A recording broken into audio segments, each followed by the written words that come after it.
Hello. Is this thing on? Ah. Here we go. We have a working system. Almost. There's a stupid thing called downstream keyer that keeps showing up on my screen with OBS in the corner under everything, and it drives me nuts. I gotta figure out how to fix that at some point. When can we see VR headset repairs? I've never used a VR headset. I've never seen a VR headset. Someday, perhaps. There's a lot of different things I'd like to have repair videos done on once we have the store moved over here, which I'm hoping will happen over the next 1 to 2 weeks. That's probably being a little impatient, but I'm hoping within the next 2 weeks to be able to have some sort of repair shop opened up in Texas. Even if it's not the complete one, at the very least enough stuff to get service done. But once everything's fully moved here, I'd love to have more members of the staff than just me. How do you get a job with a large employment gap? What do you mean by employment gap? I don't know what that means. The gap between what? Rossmann, how is suburban Texas treating you? Lovely. I got a nice swiff of some hydrogen sulfide today, courtesy of the Luling oil fields here. So I guess that's the smell of no income tax. What are you going to say? Peace.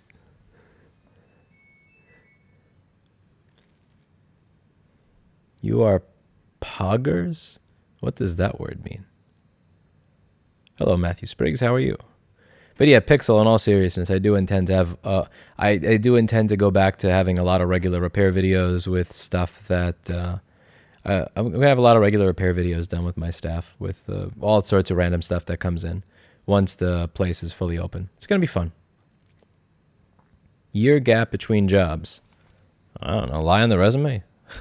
Nobody checks this shit. Like, really, nobody checks this shit. So I would just... You say it's a typo. Like, serious. Honestly, any employer that gives a fuck about this type of shit is probably an asshole to begin with. But, like, if you're really worried about it, then what I would suggest is, like, whoops. I mean, listen, people make typos in the resumes all the time. Did you lie, or was it a typo? Who knows? I think resumes are mostly bullshit. Like, when I get a resume, I have no idea how to tell if I'm being bullshitted. I have zero clue. So, and I'm not going to call every single reference and every single job and every single resume. It's just a waste of my time. So what I usually do is I put the job applicant in front of whatever their job is going to be.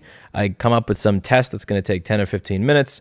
Instead of having you wait in line and then ask you a bunch of stupid fucking questions that you don't even really want to answer and all this other crap, which winds up taking an hour anyway. All the job interviews I've had, I had to wait outside for half an hour, wait in the little office for 10 minutes, and then get asked stupid questions for 20 or 30 minutes. What I do is I just give you some tests. It'll take like 10 or 20 minutes at a time. The moment you come in, here, try this shit. Let's see if you can do the job. If you can, great. If you can't, then fuck you. But I don't care if you have a criminal history. I don't care if you went 1 year or 5 years without a job. I don't care about where you went to college or any of that shit. But I don't know. I don't know if other people think like me. And then if you don't perform, you guillotine them. Okay, I don't know if you're in the company Slack channel for the jokes that were made today, but that's a little bit too close to home. Yeah, somebody didn't read the mail and was very close to costing me $60,000, so I may or may not have posted a picture of a guillotine in the company Slack channel. I'm doing my best. I got to have to be a worse CEO than Elon Musk. I'm trying. I got to make sure my employees know that, just like, like he makes sure his know that they're trash. Yeah, my Google listing got fixed, Soren. You believe in smart home accessories. I try to avoid them. Just became unemployed again. Owners tried to make me violate ADA against a family member and then started screaming at my manhood when I refused and rebuked them. What does that mean? Okay, what does violate ADA against? Hi, Clinton. Oh, you've come on the chair. What an adorable kitten. Hi. You're a good boy. Lewis, my coworker says he pointed you towards the restroom at DEF CON. Cool.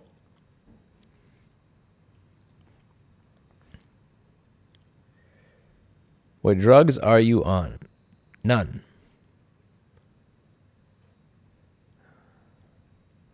Thank you, Brant Raven. Let's play Warzone. Greetings from Finland. What's that? Please don't cuss. Oh, go away. Go away. You're in the wrong channel, my friend. You might want to watch a YouTube channel from somebody who didn't grow up in New York City. Yeah. You probably have me mistaken for PBS. I came to the party late. Why is it only Clinton doing streaming duties? Where are the other two cats?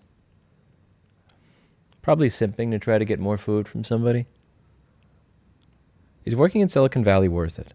I've never been a programmer before, so I don't really know. But from what I hear from all the people that are programmers, no. No. Is Rossmann Repair Group hiring in any areas? No, we're shrinking. Going from 12 people to 6 people.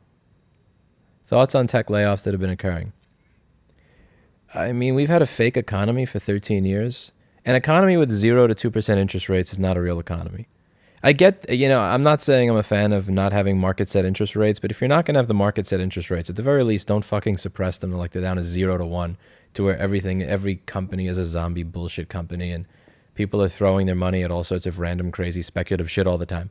Like take a look, like for Twitter, for instance. That company has lost $1.2 billion over the past 10 or 12 years.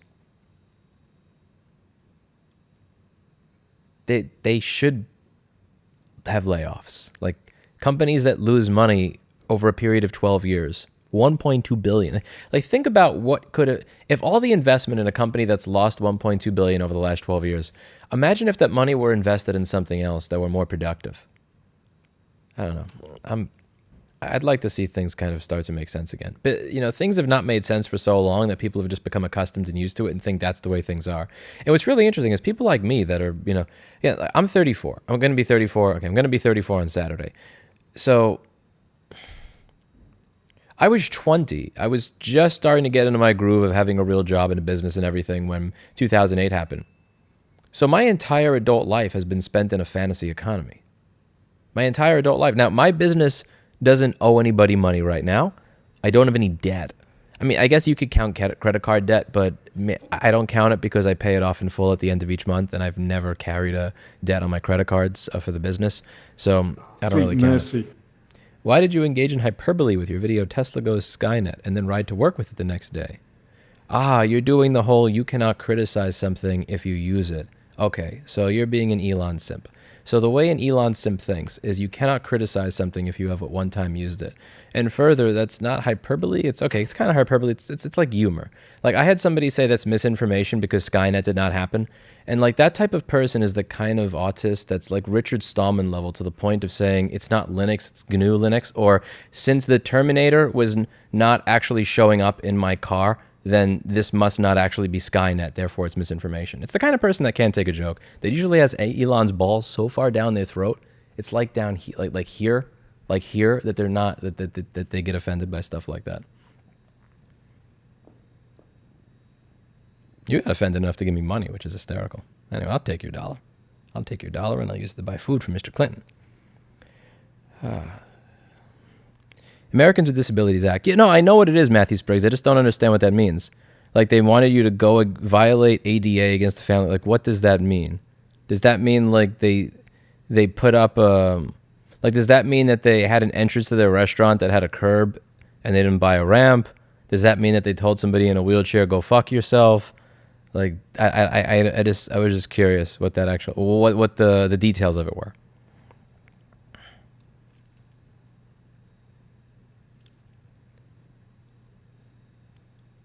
That's great. No debt. I don't have a business, but don't have debt either.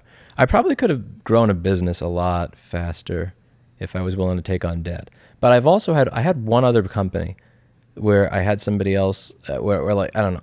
I had one bad experience with debt. So like, take that for what it is. Just to be 100% open and clear with it. But I had one really horrible experience with debt where I thought, okay, I have more money, therefore I can solve the problem. But what happened is when I got $150,000 as a line of credit, I didn't try to solve a $150,000 problem. I tried to solve a $2 to $4 million problem and destroyed my business inside of like 5 or 6 months. And granted, that was in my early 20s, so I've learned a lot since then. I think I have a more mature outlook on business now than I did then. Maybe I'm giving myself a little too much credit. But it's weird because the businesses I've had where I took on debt of any kind were all destroyed. And the one business where I just, rolled my little $200 into it, and then tried to turn it into 3, and then tried to turn 3 into 5, and 5 into 7, and 7 into 9, and and so on and so forth until I got to where I am now. It worked perfectly. Lewis, please feed me fresh fish. All I have to eat is cat food from a bag or a can. I need to consume the flesh of a red snapper with hollandaise sauce. Just thinking about this makes my cheeks salivate over the delicious fish in my kitten mittens. Well, actually, the other people here are not happy with him eating fish. I've been getting him more seafood, and his breath smells like shit. He loves this food. It has no byproducts. It's really, really healthy. It's good stuff. But my God, the fucking Clinton breath with the seafood. But yes, he has... Okay, I don't know how fresh the fish was, but... Do you think there's any place for open source smart home products that run off network on a different RF band? Not sure if security-minded people who want these products. I think that, smart home products run off network on a different RF band. What do you mean by different RF band? Different RF band than what? Like, what is the RF band's, what is the RF band's relevance to this? I'm not really up on the smart home shit. I just don't care. Like this, I don't know. Remember in 1999 or 1997 when you would turn on Microsoft Encarta and they would have a special article or video on Bill Gates' home, and you could see, like, his home, like the room lights change colors when he wants them to. Like, I don't care. I choose the color of light that I want in my home. I come home, I flip the fucking switch. Like, I don't know. Maybe I'm a curmudgeon. Maybe I'm old and out of touch. I don't care. Please feed me, human, preferably greenies. I'm actually out of greenies at the moment, so I have nothing for them. I think that's Kopaz because he's naming the donation after PP1V05.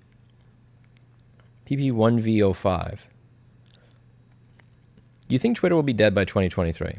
I don't know. I mean, I thought Twitter would be dead a long time ago because it loses hundreds of millions of dollars a year, but it still kind of, plops along. And I think that, like, honestly, with the whole Elon buying it, I think it's just bad timing.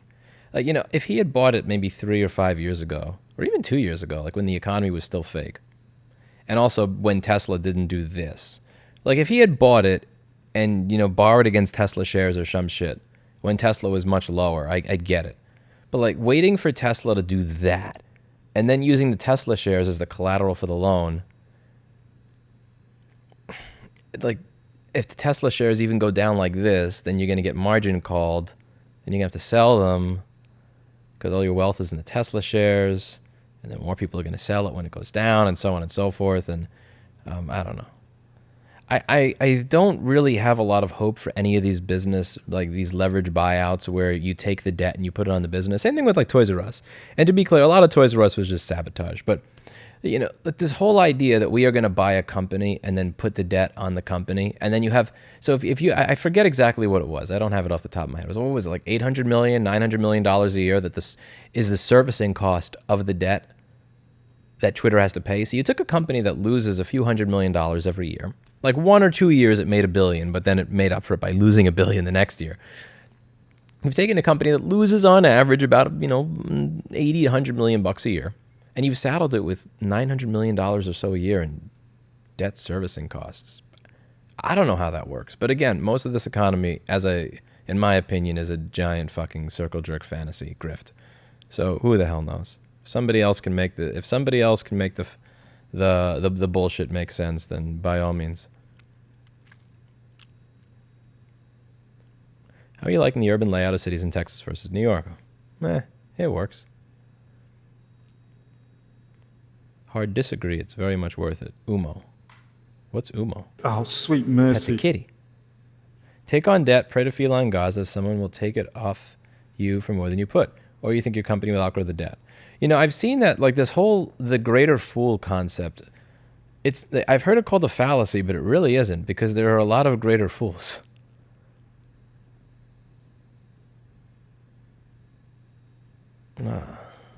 Is there a date when your lost Oslo location opens? Yes, when it's done. Once it's done, it opens. That is the date. I'm not arrogant enough to think that setting a date actually works. Because setting a date means one of two things. Either A, mercy. Lewis, how are you doing? Yourself, not your business, you. I'm all right. I'm starting to decompress. I had a fairly stressful event occur over the past 16 months that I can't go into detail on until it is fully done. But I'm like 99% of the way done with it, and I've been a lot happier as a result. I'm kind of enjoying decompressing, and I feel like my old self again. And I think once I have my repair shop back, once I like actually have the chair to sit in and all my stuff and my staff here and everything, and I will feel a lot more like myself, and I will go back to being the me of 2019. We'll see. Except 30 pounds lighter.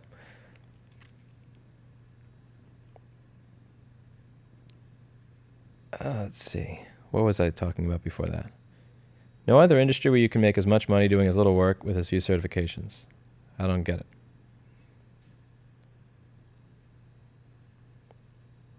Best thing I can ask is, how are you? You remember that I appreciate you. Maybe to get some water. Who's Grandpa Paco? You know, I actually forgot to have water. I have Lysol, but I don't have water. And the thing is, I could get water, but there's a cat over here, so I can't, because there's a cat.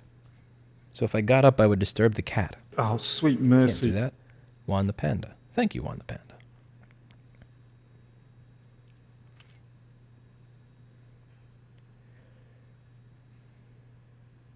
Managed to find a place to buy in Austin. I haven't. I'm thinking of buying this house, but I have to, I figured I would live here for a year before. I was thinking I would live here for a year before I decide whether to buy it. Was your cat Clinton an adopted cat that was abandoned cat found by Safari Realty? I've been wondering this for a while. I don't know what Safari Realty is. I picked Mr. Clinton up in Scarsdale, New York. So Mr. Clinton was thrown away when he was about 6 or 8 weeks old, and he was told that he had to live outside. And this was wintertime in New York City. I mean, New York, no, upstate New York. So this is winter. So this is sweet mercy. 20 degrees. They wanted me to tell my brother that he could not come in with his registered service dog. Oh, fuck them then. Was it a nice service dog, or was it a douchey service dog? If it was a nice service dog, then fuck them. I've never met a nasty service dog. Yeah, I would say fuck them. Yeah, that would be. I would stand behind telling them to get fucked. Where was I? Oh, I was talking. I had something. So Mr. Clinton was thrown away. So this little girl wanted a cat, and she told her parents, "I want a cat." And then when she got Mr. Clinton, she didn't like Mr. Clinton, so she picked him up and she put him outside. Mr. Clinton was outside for like a week in 20-degree weather when he was 7 or 8 weeks old. Fucker. So one of the neighbors picked Mr. Clinton up, and his name was actually Thunder. His name was Thunder because he was very loud. He was very vocal. He meows a lot. But he kept trying to have sex with all the other animals in the house. So they isolated Thunder to his own room. And then when I went to visit to pick up Thunder, I saw that he was molesting all of the stuffed animals that they had in the room while yelling loudly. And when I asked why he was isolated by himself, they said it was because he kept sexually assaulting the other cats, which is the point at which I adopted him and I named him Mr. Clinton after the president of the United States that was a rapist. So that's the story of how I got Mr. Clinton and also how he got his name. But he's much more behaved now. He's a good Clinton. He's a good boy. But his original name was actually Thunder. And yeah, he was thrown away, which is horrible. He has a survivor's mindset. He's very strong. He's a good boy. He's a great cat. I really love this cat. He's a good boy. He's always, anytime I've had a bad time with anything going on in my life, he walks up to me and he nuzzles me and he meows. And he doesn't just go do normal, one meow. He has an entire array of meows. And most of the time when I go on video, he only has one meow. But he really does have a wide array of different meows, and he uses them at different points in time for emphasis on different things. And he's a good boy. He's a good boy. I've had him since 2009, and I hope to have him for at the very least another 10 years into the future, because he is a quality cat. He is a quality companion. I do love this little Clinton. Do you like old clicky keyboards? No, I don't like loud keyboards. You're not supposed to say that. Sweet I mercy. can't stand them. I don't understand the appeal of New York City unless you work in finance. Weather seems bad. Everything is gray and brown. Building that looks the same. Food doesn't sound great. Prices are high. High crime. It's like, why? To steel man New York, you get a lot of opportunity. So if I grew up in Custer, South Dakota, you bet your ass that there's no way that I would have started the business that I have now. The ability to show up in Herald Square Park after putting pull tab signs up and have literally a line out of the park of people that are willing to give me $200 or $300 to fix their stuff while I'm sitting there in basketball shorts as a 19-year-old kid with really no real job experience except for working at Avatar Studios and Model Sporting Goods. That's awesome. you don't do that. That doesn't happen in Custer, South Dakota. That doesn't happen in Round Rock, Texas. Having 8.5 million people in this really, really tiny concentrated place that have all this money means there's a bunch of opportunities. And then having, like having a rich record label executive, like being able to troll a rich record label executive in the lobby of a studio that I was working out with my friend Dino, who is a recovering hardcore criminal from New Orleans who I had a great friendship with in my early 20s. We were complete opposites in personality. It was hysterical, but we always got along. And then having that person invest in your in an alternate company or give you a business loan, like shit like this just doesn't happen in other places the way that it happens here. And like a lot of the opportunity that I had made available to me was made available because I was in New York State. And I'm always going to be honest about the fact that there were opportunities available there that that's just not, they're just not there in Lumberton, North Carolina. Like they're not there in Palatka, Florida. It's now, once you have actually made a name for yourself, once you have a reputation, once you have a little bit of money, once you have a steady business flowing in, at some point you're going to get tired of everything being super expensive and everybody being an asshole and it being rainy and cloudy all the time and it being, a lot of money to live someplace where there's where you have shootings down the block. Where my old place, I remember when I would tell the cab driver, I remember trying to get a cab in 2007 or 2008. And they'd say, "Where do you live?" And I go, "Notion and Green."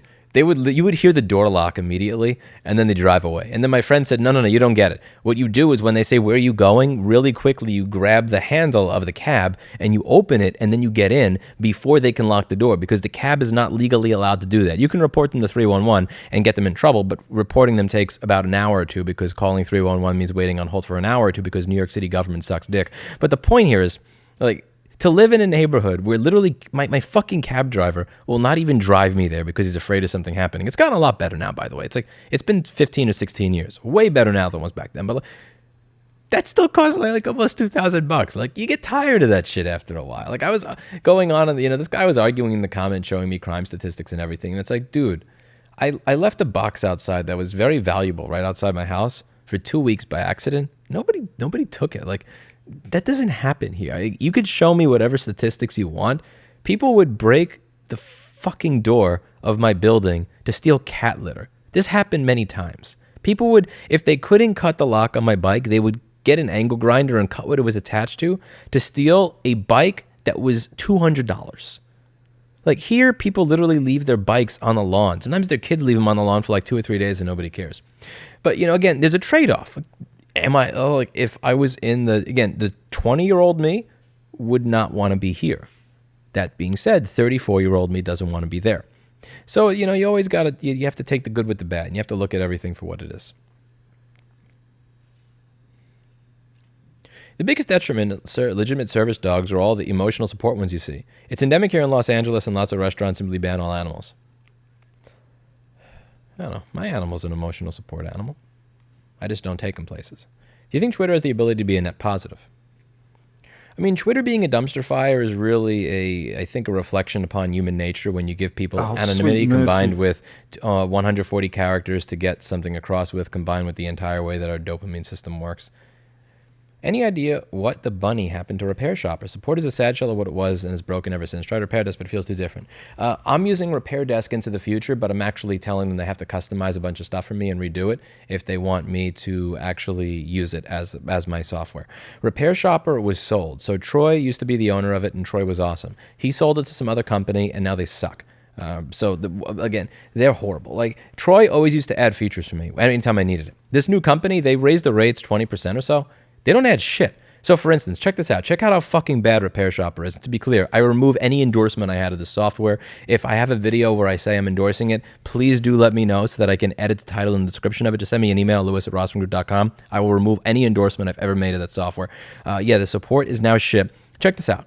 they have something called a big store package, right? Where let's say you have multiple locations, you have the functionality of being able to manage multiple different stores. So what I said is, okay, like most rational, sane fucking businesses, if I have a separate business location in another state, I have a different corporation for that. So if I have multiple businesses, if I pay you the $300 or $400, the $500 a month for your big store plan, can you make it so that each store can post to its own QuickBooks account because you have QuickBooks integration? And they said no. So then I said, how much money would it take for you to add this feature to your software so that I could do bookkeeping like a rational adult rather than like, a mobster who's looking to get audited? And they said, no, we're not adding any of that. And Repair Desk dude is like, oh yeah, absolutely. I'll happily add all that shit for you. I don't even want money. Bam, Repair Desk getting the business.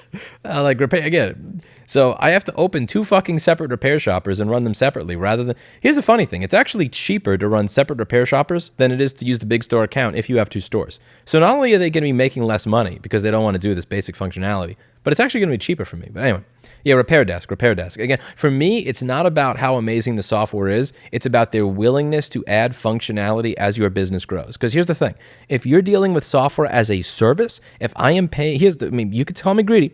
I used to pay $250 or $1,000 or whatever, and I'd own my software. If I don't own my software, if you're offering me software as a service, what I expect from you, as my business grows, you are going to add features and functionality that suit my business, or I'm going to stop fucking paying you. There is no reason for me to pay a monthly fee every month for software that is not evolving with my business and evolving with me.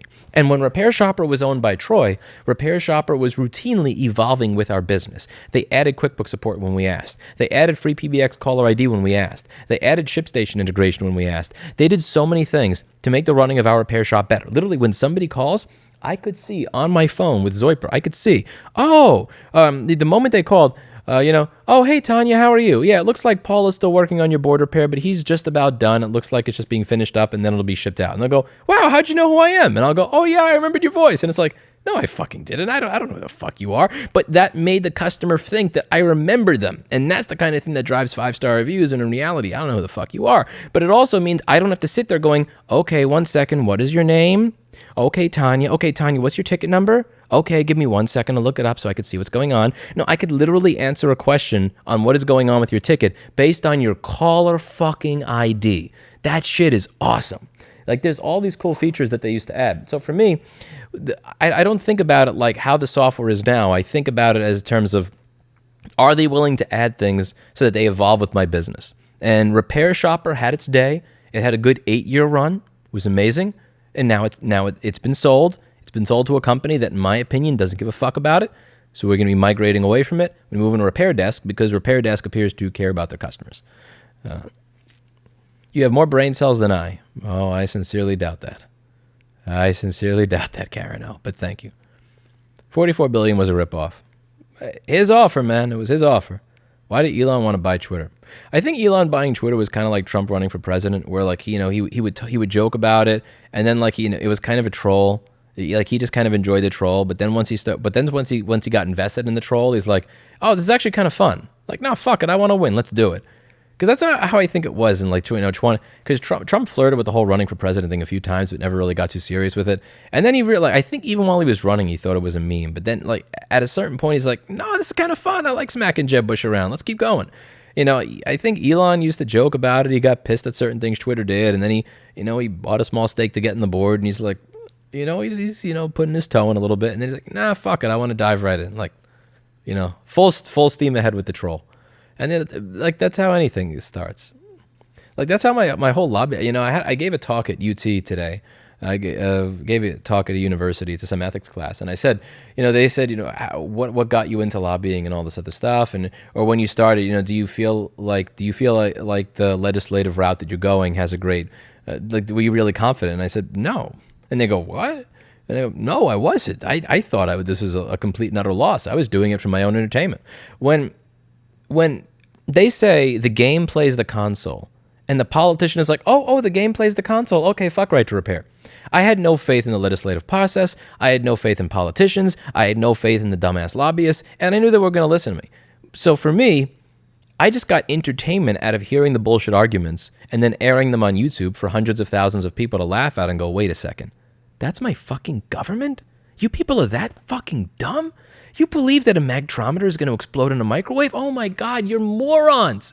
And that would get people excited culturally. And that if I got people excited culturally, and I got people to care about it, but not because I'm lecturing them like, how dare you, like Greta Thunberg, but rather saying, check out the stupidity. What do you guys think? They would get excited that way. And like, so it kind of started as a troll. It was just like, you guys are fucking morons, and I'm going to show the world how stupid you all are, and what liars you all are, and what cheaters you all are. Like, just like the Massachusetts right to repair bill thing. When Coalition for Safe and Secure Data, funded by Toyota, Honda, Nissan, General Motors, and Ford, released ads implying that you're going to be raped in a parking garage if you're a mechanic and get access to a diagnostic tool to your car. You'll be raped in a parking garage, according to them, if a mechanic can work on your car. That's bullshit. And just like, so it was entertaining to me to be able to explain to people why I thought this is bullshit. I found it entertaining to show up and go, oh, tell me more about the magtrometer exploding. Tell me more. Oh, but can you point to what where a magtrometer is in a micro? Oh, you can't because it doesn't exist, you fucking idiot. So yeah, a lot of things in life, they start off as trolls, and then you kind of get invested in the troll, and you're like, actually, this is kind of fun. I might be able to change the world a little bit. I may be able to do some good shit with this. And I think I did. It's like, okay, they say, well, what are you doing for helping people to fix things? Or people are going to fix things properly if you just advocate for this. Okay, cool. I'll show people how to fix things. 600 videos. Here's how you fix things yourself. 500 live streams, 1,100 total videos. Here's how you fix things yourself. Oh, then 1 million subscribers. Okay, cool. 1 million people can now look up how to fix shit themselves and do it properly. Like, I think something good came out of it. But yeah, a lot of it was kind of a troll. A lot of it started as a troll. Like, a lot of cool things start as a troll. I'm behind in chat by 20 minutes. So, yeah, don't be offended. Sorry. I'm offended in chat by like 20 minutes. Don't forget to join Matrix. Thank you, dog. Yes, I have a new chat for anybody who wants to. I used to have a Letters to Lewis channel. A lot of my videos came out of what people would post in that channel. So a lot of the things that I would discuss on the site were based on questions that came in this channel. So I'll post it here. I switched off Discord. Can you put Clinton on the mic? Clinton ran away. I actually should pick up a water. Twitter has never made a profit except for 2 years. True. Yeah, what a lot of people say is, well, they only lose a few millions in the years that they lost, but they made $1 billion in the year that they made. Yeah, but then they lost $1 billion the year later. The reason Twitter and business models like it or Kanye West exist is due to credit. As long as they convince people there's money to be made, they get investment, should give it the value. Lewis will probably update us when it's close enough to call a date. Lewis stream. Yes. Your description is perfect. The chronology and organization is perfect. Thanks for that. Thank you, Gio. Oh, sweet mercy. Buy some chicken friends from me. Chickens are adorable friends who produce eggs for you to eat. Goats probably won't be practical, but you can own them in Austin residential areas. You want me to get a chicken instead of a goat because a goat would kick you the moment you abused it, whereas the chicken you would eat. I'm not getting you chickens, Clinton. Are you crazy? You'd fucking eat them.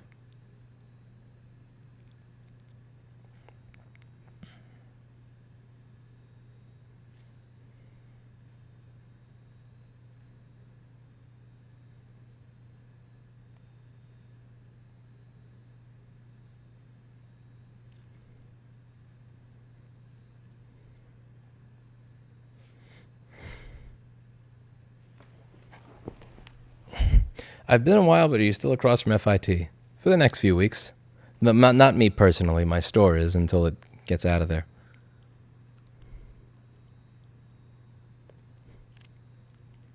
I started my business a year ago because of you, Lewis, and it's kicking ass. I'm honest and my customers love what I do. Thank you. Thank you, John. Thank you very much. What kind of business do you have, sir? How old is Mr. Clinton? Mr. Clinton's 13 years old in a few months.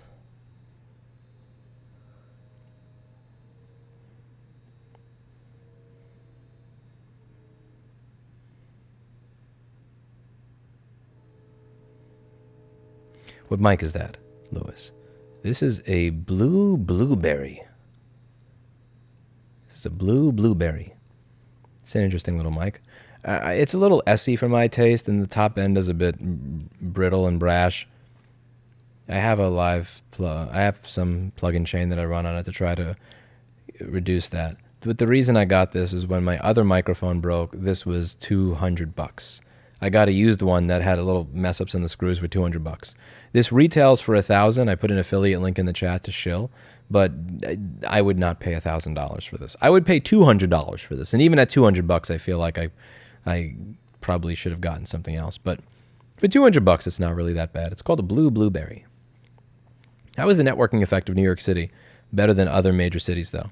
The networking effect is better because you have 8.5 million people in a space that's this small. So like in Austin, you have 800,000 people in a place that's this big. In New York City, you have 8.5 million people in a place that's this big. So what happens is you have so many more people there, which means instead of having this many people that could be your customer pool, you have this many people that could be your customer pool.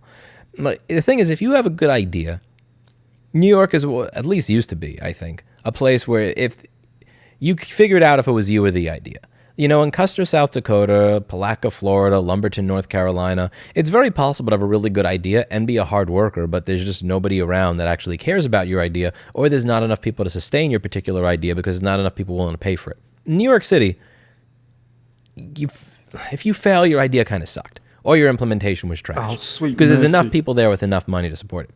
Because if you am starting a business, teach writers how to use specialized writing software. Awesome, man. That's really cool.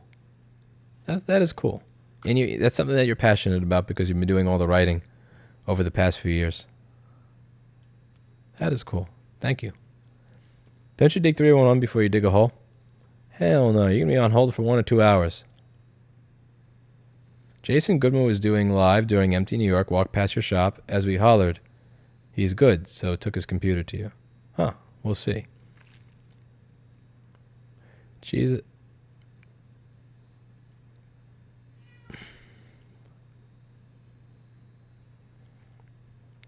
Wanted to say thank you. I don't know if I would have made it the last couple of years without what I learned from you. Sending you an email to explain. Thank you, ECS. Yeah, Lewis at rossmanngroup.com. 2 S's, 2 N's, and I will check it out. Hello, Lewis. Are you drinking again? Let's do another shot together. Yes. Yes. The stress of the last year, I broke and I started drinking again earlier this year. I'm not exactly happy with that, but we'll see. Once everything's done and back to normal, I hope to go back to less drinking.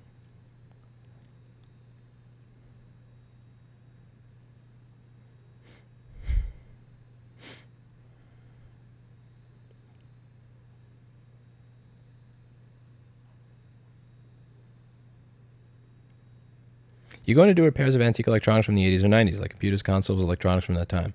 I don't know. What would you think about putting a pair of washers and dryers that is repairable and lasts a long time like ones from the 70s? I don't know if people would buy it. I think people, like, they say they want that shit, but in reality, they arrange by lowest price and buy whatever they can get a coupon with. He's way behind in chat. True. I'm behind by 9 minutes.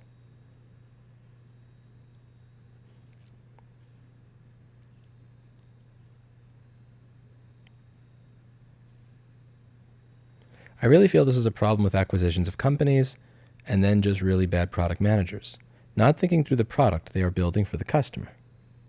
I don't know what I was talking about there. From what we witnessed today, people seem on board with wolfing down lies. Scary times are being in. What have you witnessed today, Animeester? Thanks for making the video on Graphene OS. My phone broke literally the day before you released that video. I didn't want to use an iPhone. I was done with Google's dystopian policies. Graphene OS has proven to do everything I needed to. Look, I'm not happy that I'm using a phone that does not have a headphone jack or a micro SD card slot. That makes me sick. I feel disgusted at myself for allowing that to happen. However, once you realize how much stock Android is spying on you, and once you get the feeling or the ability of what it's like to run Google Play services and Google Framework as sweet mercy. A standard untrusted user rather than a trusted or privileged user, you don't go back. You don't go back. Thank you, Smoke, and thank you very much. What's happening with a Google page for your biz? Looks like it got fixed. You plan on going to more hearings yourself? Not really. I don't anymore. I think I did my job. My job was to get right to repair to a critical mass. My job is to get ordinary average people to care about right to repair, and my job is to get a lot of new people into the field of repair, new people into opening repair shops so that they can then get other people involved in it. And above all, my job was to get people stirred up, riled up, and pissed off enough about how fucked up the entire system is and how much the paid lobbyists make up to pay a little bit of money so that we can have some lobbying for ourselves. And now that we have that, now it's time to let people that are actually professionals in doing that shit do their job and not have my name and the things that I say taint everything that I do. I'm abrasive. I'm an asshole. I'm not politically correct. I'm not a really great social person. I'm not liked by most people. So like having me associated with it is that's a glitch. That wasn't supposed to happen. I don't know why the fuck that happened. I think it's just because nobody else was there. But yeah, after raising over $900,000 and having a good amount of money that was donated to the C3 and $900K for the C4, yeah, I'm paying people who know how to do this, who've done professional advocacy before, who have actually gotten laws and legislation passed in a meaningful way that actually made real change, not just bureaucratic bullshit. Have real lobbyists working on it, everything else. So I want other people to do that. So, there's a state where a law passed recently where it's funny, the legislators in that state I've heard they don't like me, but they weren't aware that the lobbyist that was funded, that was actually dealing with them, was funded by me. And the law passed. So, can't complain. So I would prefer to be the person that's behind the curtain that is saying, okay, fund this advocacy group, don't fund that one, and so on and so forth. That's like saying, okay, here are the compromises I'll take, here are the compromises I won't take, here's the lobbyists I'll hire, here's the lobbyists I won't hire, here is the advocacy group that I think should be going around and doing education, here are the ones that I don't think. I'm happy to do that kind of stuff, but yeah, I don't want to be the dude that's going to the hearings anymore, because when I had 1,000 or 5,000 subscribers, it's different than when you have 1.7 million. Like when you have 1,000 subscribers and you have 60 videos in your channel, that's different than when you have like 2,000 or 3,000 videos in your channel, including all these long form live streams where at some point I've probably said something that's pissed somebody else off that could be shown to a legislator and say, how dare you support right to repair if this guy does, or something like that. Also, I just don't think I'm that good at it. Like have people that know how a bill becomes a law, that actually paid attention to that Schoolhouse Rock segment, do that job. Like I think I did my job. My job was to show up when nobody else is willing to show up and to demonstrate to the public how fucked the entire system was so that they'd actually care a little bit and, help us push things forward. And above all, get people inspired to care about fixing their own shit, to show you that if you show others as a repair shop how to fix your own shit online, you will not go out of business. Because when I started in this business in 2008, there was a stupid idea in people's heads that if you show somebody how to do a motherboard repair, or you show somebody how to do a screen repair in an easy way or anything like that, you show anybody your tips and tricks, that your business will go out of business because you're training your competition. It's like, again, still here almost 15 years later, so that's mostly BS. But I think I did my job. Now my job is to step aside and allow the people that I can actually hire, that are actually fucking good at this, that know how to do it, that don't have all the baggage I do, to do their job. And they seem to be, I don't know, seems to be going well. Colorado, wheelchair bill passed. Minnesota, damn close to a right to repair bill being passed for farmers. Failed because of Gary Doms, but Gary Dom ain't the committee chair anymore. So, good chance of that next year. New York State, bill passed, but has to get signed by the governor, which is why I've kind of delayed doing my farewell New York State video, because I kind of want to see if she signs the bill before I do that video, because I know my name is somewhat associated with it. But I haven't gone to a hearing for a while. Yeah, it's other people's jobs. I don't need to be the center of everything all the time. I was only the center of it because literally nobody else would show up. When I went to one of those hearings in 2015, as I said to that class today that I spoke to, when I asked, why did you believe the other lobbyist that said when I replace a fuse in a MacBook, I'm turning it to a PC and defrauding my customer by telling him it's still a MacBook when I give it back? Why'd you believe that? He said nobody from your side showed up to tell me otherwise. So, and then he signed the bill without reading it. Quality politician there. But anyway, in all seriousness, who knows? Maybe no, I don't think she has dementia. I don't think so. I just think she's somebody that I probably disagree with in a number of things. But yeah, nobody showed up. So now people are showing up that are way more qualified than I ever could have been. So I will let the spotlight shine on them. Any thought as to snag you'd do if you had a... Okay, that sentence is like, I can't read that sentence. That's confusing as hell. What's your email address? Lewis@rossmanngroup.com. Thoughts on Pantone Adobe situation? I don't know. I don't use Adobe shit. I don't use Adobe shitware. Adobe just held a bunch of Pantone colors hostage. Pantone colors now require a subscription in Adobe. Suck my... I don't know. I use Resolve. Resolve has a free version. Resolve is a $300 version. It works really well. No subscription, no bullshit, just works.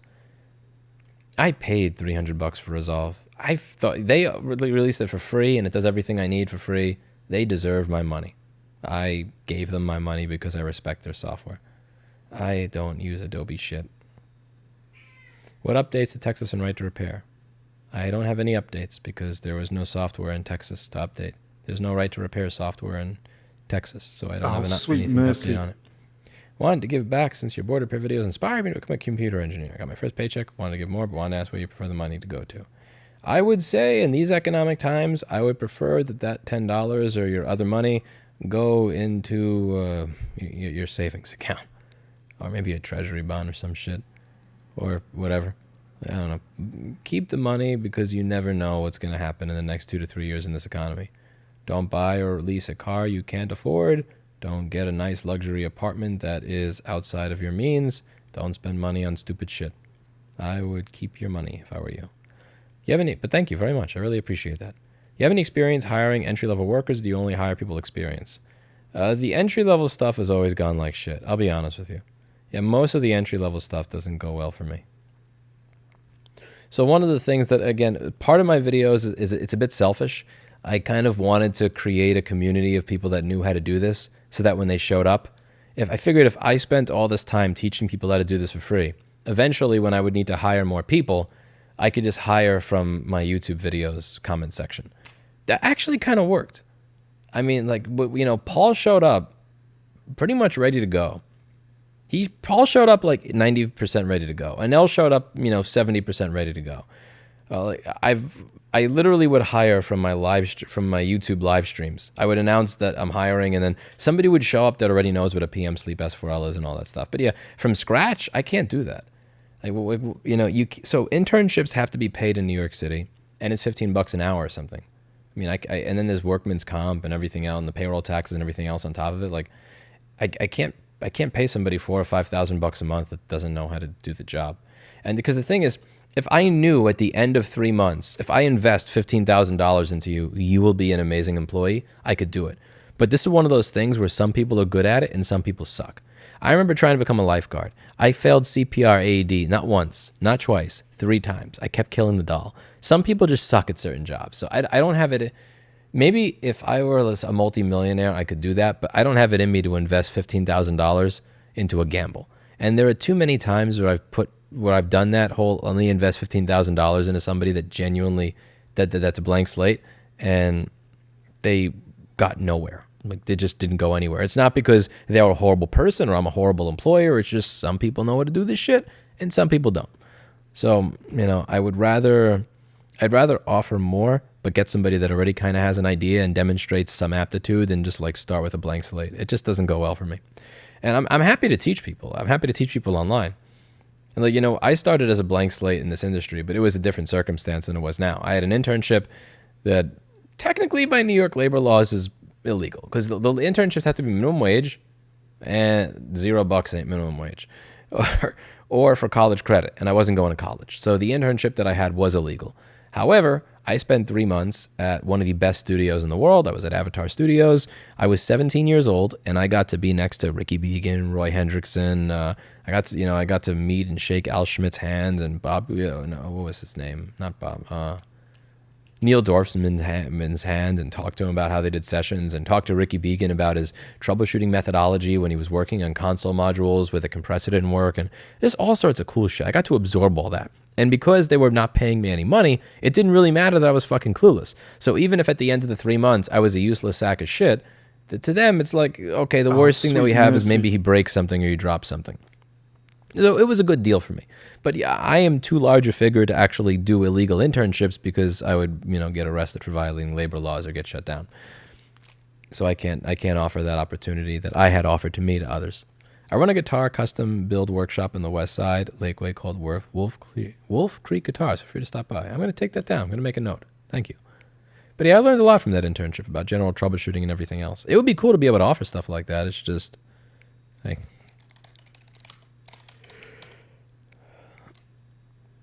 I'd like to be able to offer something similar to that with the free repair workshops once we open. So I'm going to have a space where people can just come and use a soldering station, a microscope, hot air station, power supply, multimeters, and everything else, and all the bench tools, and familiarize themselves with them and try to figure it out. I've used a mid-2012 MacBook Pro 13-inch DJ for a decade. Still works, but it's time to replace. Any use of the past few years to for sure avoid. Any 12-inch MacBook, any A1534. I mean, there's a bunch over the last decade to avoid. 2016 or 2017, A1707, A1706, or A1708. 2015, 2016, A1534. Oh, sweet mercy. I mean, you want a full list. First time catching you live. Thank you for inspiring me to pick up Reworkstation and just starting to learn repair. I'm still a noob at baby steps. Oh, very cool. Thank you, Kyle. There's the A2141 that constantly seems to destroy the SSD every time the SSD buck converter fails. The good old 12 volts to your SSD. That's a good one. Every DJ likes 12 volts to the SSD sporadically.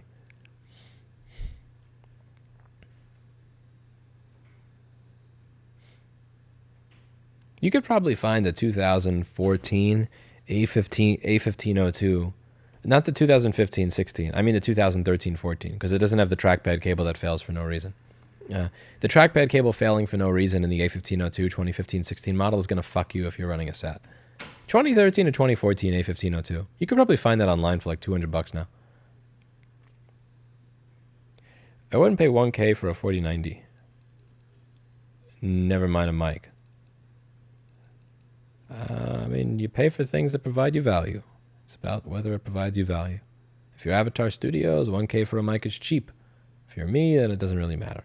What are your opinions on Clinton, the channel sponsor? I love my Clinton monster. What would you do differently if you had to go back and restart your business? Everything. Start board repair much sooner. Have more confidence in my ability to make money into the future. Oh, Not think mercy. I have to do it all right now. I have to make everything right now because next year or the year after or the year after that, I will be destroyed. Have a little bit more faith and confidence in myself. With Rossmann Supply, I guess what's the least to work for? Huh? I don't get that comment. Let's see. I'm confused. That's not my name either. My name doesn't have an EW. Don't smile at me with that spelling of my name. That was you, wasn't it, you prick? Okay, somebody's trolling me upstairs. Let's see. I definitely wouldn't have done the gamble with Rossmann Supply mercy. that I did. Is there a reason why all these entry-level tech jobs require 2 to 3 years of experience? I'm well established now, but I see people mention these job listings, and I can't tell if it's a meme or if it's HR making work for themselves. Well, you have to understand that it's a wish list. I want somebody with 10 years of experience, who has a PhD, who, understand, who's going to work for $15 an hour and no benefits and all this other shit. Like, it's a wish list. And at the end of the day, like any wish list, you have to choose from what shows up. So you're going to write your profile on Bumble, and then you're going to say, okay, I want a man that is, 6'4", the CEO of a company, multimillionaire, and then you show up. And then you get no matches, and you're like, oh, fuck. And then you lower your standards a little bit. And then you lower them more. And then you lower them more. That's real life. Recently re-entered the PC repair world, would fix the PC that wouldn't start, but learned the hard way that if you touch it, you own it. Yes, I have an entire video on this a long time ago.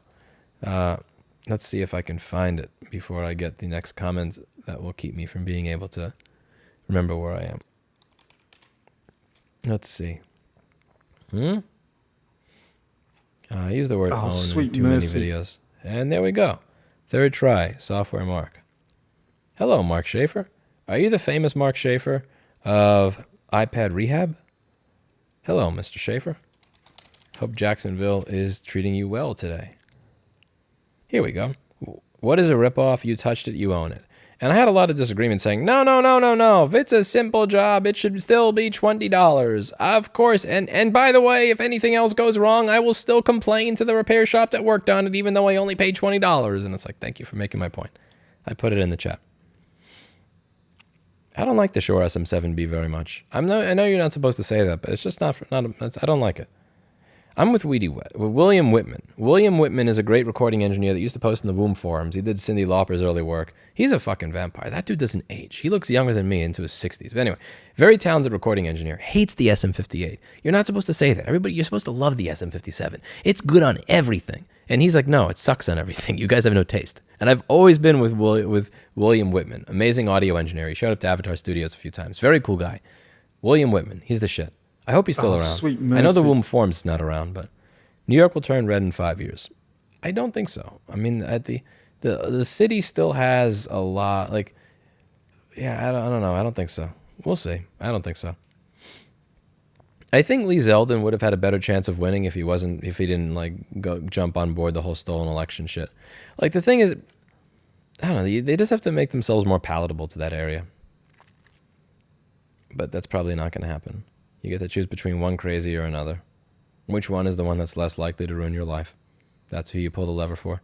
What is the most valuable thing that someone has ever done in the first 30 days of working with you? Do their job properly. What would the most powerful skill be for a new hire? Oh, sweet mercy. Depends on what they're hired for. I can't answer overly general questions.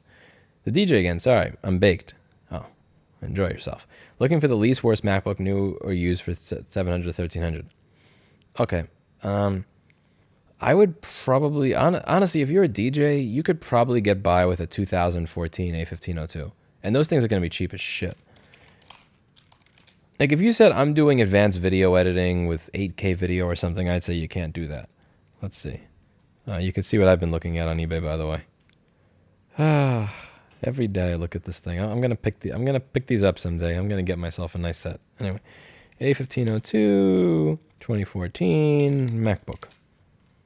Oh, sweet mercy. There you go. $189. You can't go wrong. $200. Has a PCI Express SSD. Is going to boot up real fast.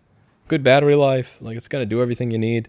You don't have any FlexGate rubbish from 2016 or 17. You don't have the SSDs that kill themselves like 2019. No T2 chip bullshit to give you additional audio latency if you're using USB 2 interfaces. Yeah, I get that. Working on joining the Navy at age 33. Kind of failing at life, so yeah, I know it's not your every expertise, but any thoughts or advice? Am I crazy? Try a bunch of new shit. You're going to fail at 99% of what you do in life. Most people are going to fail at 99% of what they do in life. 1% is going to be successful. And the thing is, you got to keep trying to figure out what that thing is. I maintain that I suck at most things I try to do in life. I hit the jackpot with one thing. MacBook repair. MacBook part sales, fail. MacBook wholesale board repairs, fail. MacBook school contracted company, uber fail. Like this, I don't know, trying to become a therapist, fail. Recording engineer, fail. Recording studio technician, fail. Lifeguard, fail. Data entry clerk, fail. Furniture salesman, fail. Health insurance salesman, fail. College graduate, fail. Here's the thing that should keep you confident. You only got to hit one thing out of the park. You could suck at almost everything else. You just got to be good. You got to find one thing that you don't suck at. It's okay to suck at almost everything. You got to find like one thing that you're halfway decent at. And that'll put you ahead of a lot of people. Oh, sweet mercy.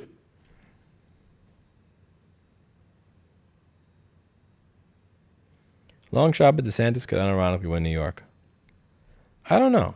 Maybe New York State, but not New York City. I think he could possibly win New York State, but I don't think he could win New York City over if he ran for mayor or something.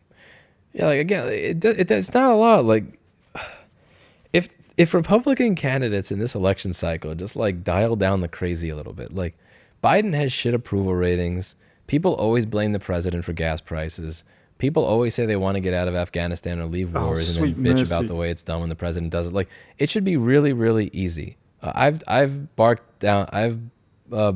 barking up that tree of the whole Joe Rogan and Lex thing, and At this point, I've given up, Robert, because I don't want to be disrespectful by spamming people.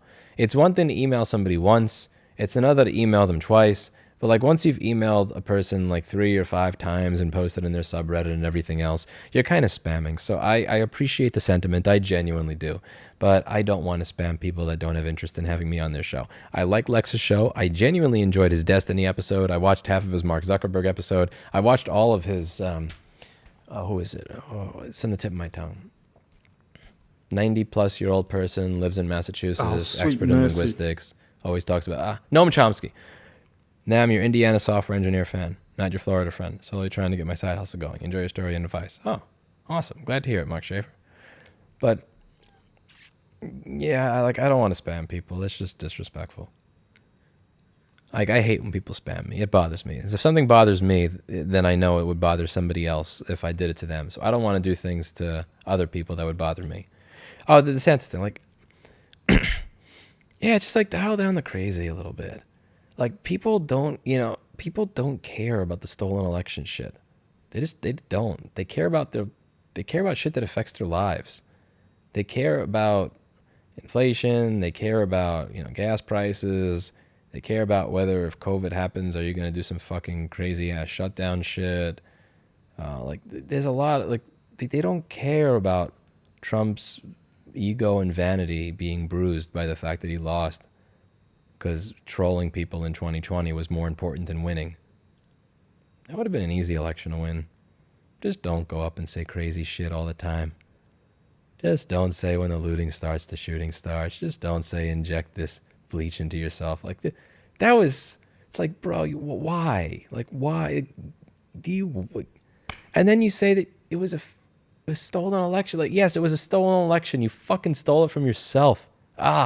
You ever get overconfident in a video game? You ever play Street Fighter and you're this close to getting a perfect and the enemy has this much HP, so you start to get cocky and then you wind up like fireball, Hadouken, or you go to block something and you can't block it, and then you have the little birds going over here and like, oh shit, and then you have half your HP, and then you wind up doing a special on you, and then you wind up having this much, like, what? I was winning! And then he throws you, and then you're dead, and you're like, how did I lose?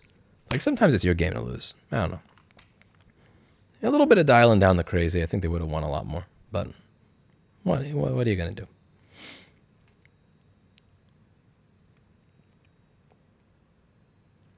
I find it ironic that the YouTube commercial before the stream was for data recovery. Who? Oh, sweet Who's mercy. advertising on my channel? I'm going to increase their rates unless it's Jessa Jones. Actually, fuck it. Even if it's Jessa Jones, I'm going to raise their rate. I got to be able to set bidding on that. You see the report that New York made $11 billion in improper unemployment payments during the pandemic as found by an audit of the state comptroller? Yay! Because I just made a $600 payment recently to that bullshit. Oh, here's the funny thing. So I had to pay like $604, right? Let me see if I can find the screenshot. I'm going to see if I can even find the screenshot. This shit's funny. So this is funny. So I got something in the mail that essentially said, because we fucked up so bad, because we suck at running a city, we had to take a loan from the federal government for unemployment. And by the way, since we took out this loan, even though you, Lewis, never used our unemployment throughout the entire fucking year, you're going to have to give us more money. You're going to have to give us more money because, well, we need more money. Because of all the other businesses that use the unemployment because we destroyed our economy. So I had to pay something like $604. It wasn't a lot of money. Like, it wasn't an amount that's actually going to sink me. But I had to pay like $604. Now, I was fully aware that because New York is so incompetent, that what they're going to do is they're going to consider the day that I received the notice, the day that I needed to pay it, and that by the time they process my check, they would have likely had some sort of interest charges that they tossed in there. So I actually wound up overpaying it, assuming that they were going to charge me the interest. So I'm going to see if I can get this thing to show up before the next comment comes in. 1 second. Slack really sucks. Slack is a shit piece of software, but I use it because I'm not very smart. And okay, here we go. Here we go. You ready? Let's see. Do I have anything on here that I can't show? I don't think so. This is probably fine. Okay, so this is it. So I got a bill for like $602 or $604 or some shit, right? And then I knew that New York City sucks. So what I did is I sent them $610. So I sent 610 right here, column 3 amount paid 610. And the thing is, you would think that since I overpaid by that much, that I would get the amount back equal to the overpayment. But no, because they billed me an interest assessment surcharge for the amount of time it took for them to process my fucking check that I sent them. And this is just one of like a million reasons that I cannot wait to take my business, give that entire state a fuck you, and leave. It's just like, again, it's stupid shit like this. It's not even the $7. It's not the $7. It's not the money. It's the point. You guys suck. You suck at running a city. You suck at running a state. You suck at keeping a fucking functional economy. And you don't deserve my goddamn tax revenue. It's just incompetence on top of incompetence on top of incompetence. I'll talk about the audit when it's done. When it's done. When it's done. Like, you fuck. Oh, my God. Oh, my Jesus. I knew it. Like, I knew they were going to do that. Like, if I sent them the check that they asked for, then what's going to happen is next year I'm going to be hit with interest. But on top of the interest, because I didn't pay attention to the interest, that there was going to be a penalty on top of the interest, and that was just going to keep accruing and accruing and accruing. And God knows half the time they can't fucking send out mail properly. So I may not get the notice that I owe them 100 or 2 or 300 after all the interest and penalties and bullshit and surcharges have been applied for the next 3 years. So I included extra. I overpaid it. Because I have, not because I like New York State, not because I want to tip them, because I have zero fucking trust or respect for any of the people that run any of this shit. And I was right. I was right. Look at this shit. They literally applied a fucking interest surcharge during the time that it took for them to process my goddamn check. You loser sacks of fucking shit. Anyway, rant over. Ask me how I really feel. Ask him how I really feel.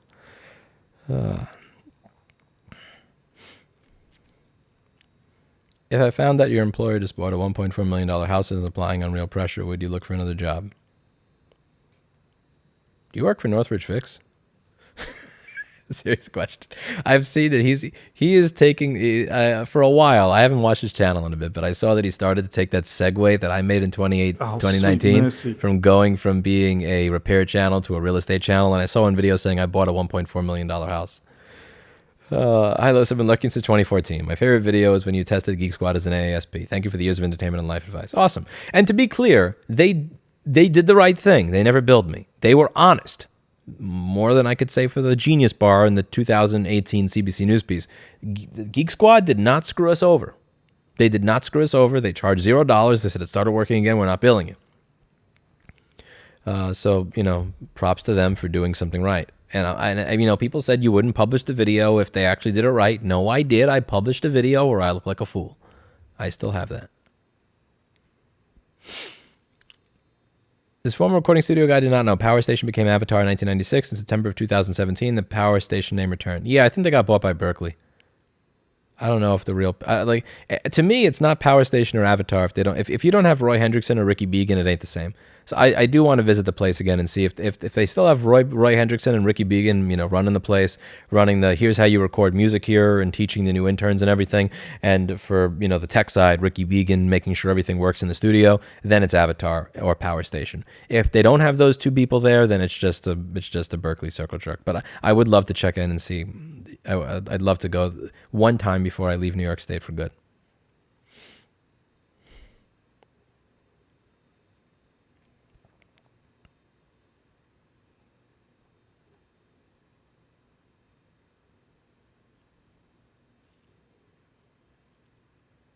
How difficult is it to use Graphene OS for someone who's not technical? Not difficult at all. It looks just like stock Android. Like you don't really have to configure stuff. It's not like compiling shit on your own. The hardest thing for you is if you want to install Sandbox Google Play services, you're going to have to click 6 different things. Instead of it just coming with the phone, you will have to go to the Graphene App Store and click something with or tap something, but it's very simple. I'm confident you can do it. I think you're liked by a lot of people. Oh, you haven't met Seth. No. I sincerely doubt that. I talked about you with some members of Extinction Rebellion. Even they respect you a lot. What's Extinction Rebellion? Extinction Rebellion is a global environmental movement, the stated aim of using nonviolent civil disobedience to compel government action to avoid tipping points in the climate system, biodiversity loss, and the risk of social and ecological collapse. So instead of coming up with I don't know how I feel about that.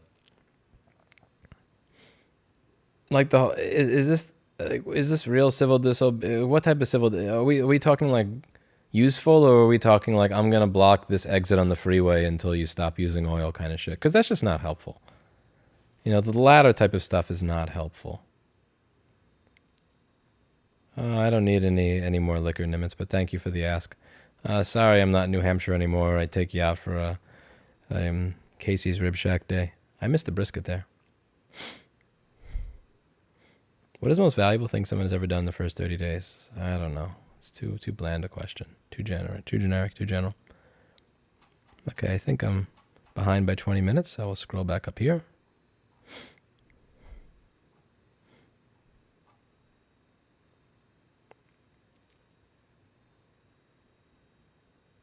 Thank you, Darnik Welsher. Thank you very much. Sweet mercy. Ever thought about contacting Rakita Law to discuss right to repair in the stream? He's a libertarian lawyer with a pretty large live streaming audience.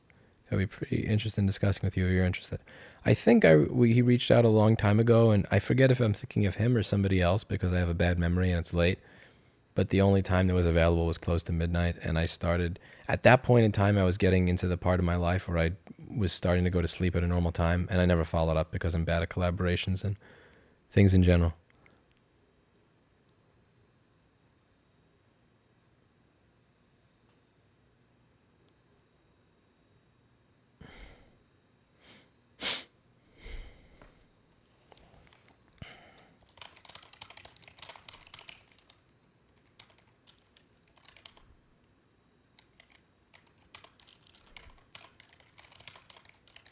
Oh, sweet mercy.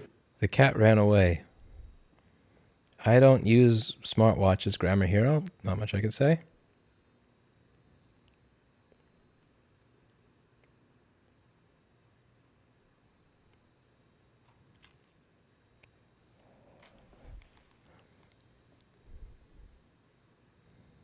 If you were not bound by the cost economics of it, what hobby or interest would you pursue? Oh, don't ask me that question.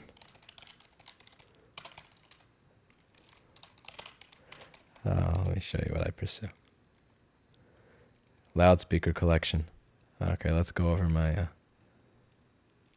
Okay, so first I would have a setup in my house where the loudspeakers would disappear into the wall and the ones that I want would rotate into the room every time I hit a button. So the first loudspeaker that I would have would be the Vandersteen Model 7. First thing I would have is a set of Vandersteen Model 7s. The second speaker that I would have is a set of Teal CS 3.7s. My second speaker that I ever had was a Teal CS 3.6. Love these things. It has a tweeter that blends into the mid-range with no crossover that I know of besides the natural impedance curve of the driver from one to the other, causing a natural crossover. It's like engineering sex on a stick. Oh, sweet I don't know mercy. how else to say it. I'm stealing from Dave Jones there. It's just engineering sex. It's so beautiful. Isn't that the same environmental outfit that glued themselves to a car dealership floor and was forced to sit in the urine and feces as a result? I don't know. Let's see. What was the name of it? I already forgot it. Oh, Extinction Rebellion. Rebellion, car dealership, floor. Oh, yeah, this is fucking dumb, bro. Yeah, fuck this. Climate activists glue themselves to floor of car dealership and complain when staff turn off the lights. Yeah, fuck this shit. Like, here's the thing. Let's just permission to say something incredibly unpopular. If you figure out a way to get clean energy to almost, most people in the world at a price that allows them to continue their current lifestyle without some sort of radical change, oil will go away tomorrow. You could either do that or work towards that or glue yourself to the floor of a fucking car dealership. Like, you're not helping. I don't know. Like, everybody this is not helping. This is not helping. This is fucking...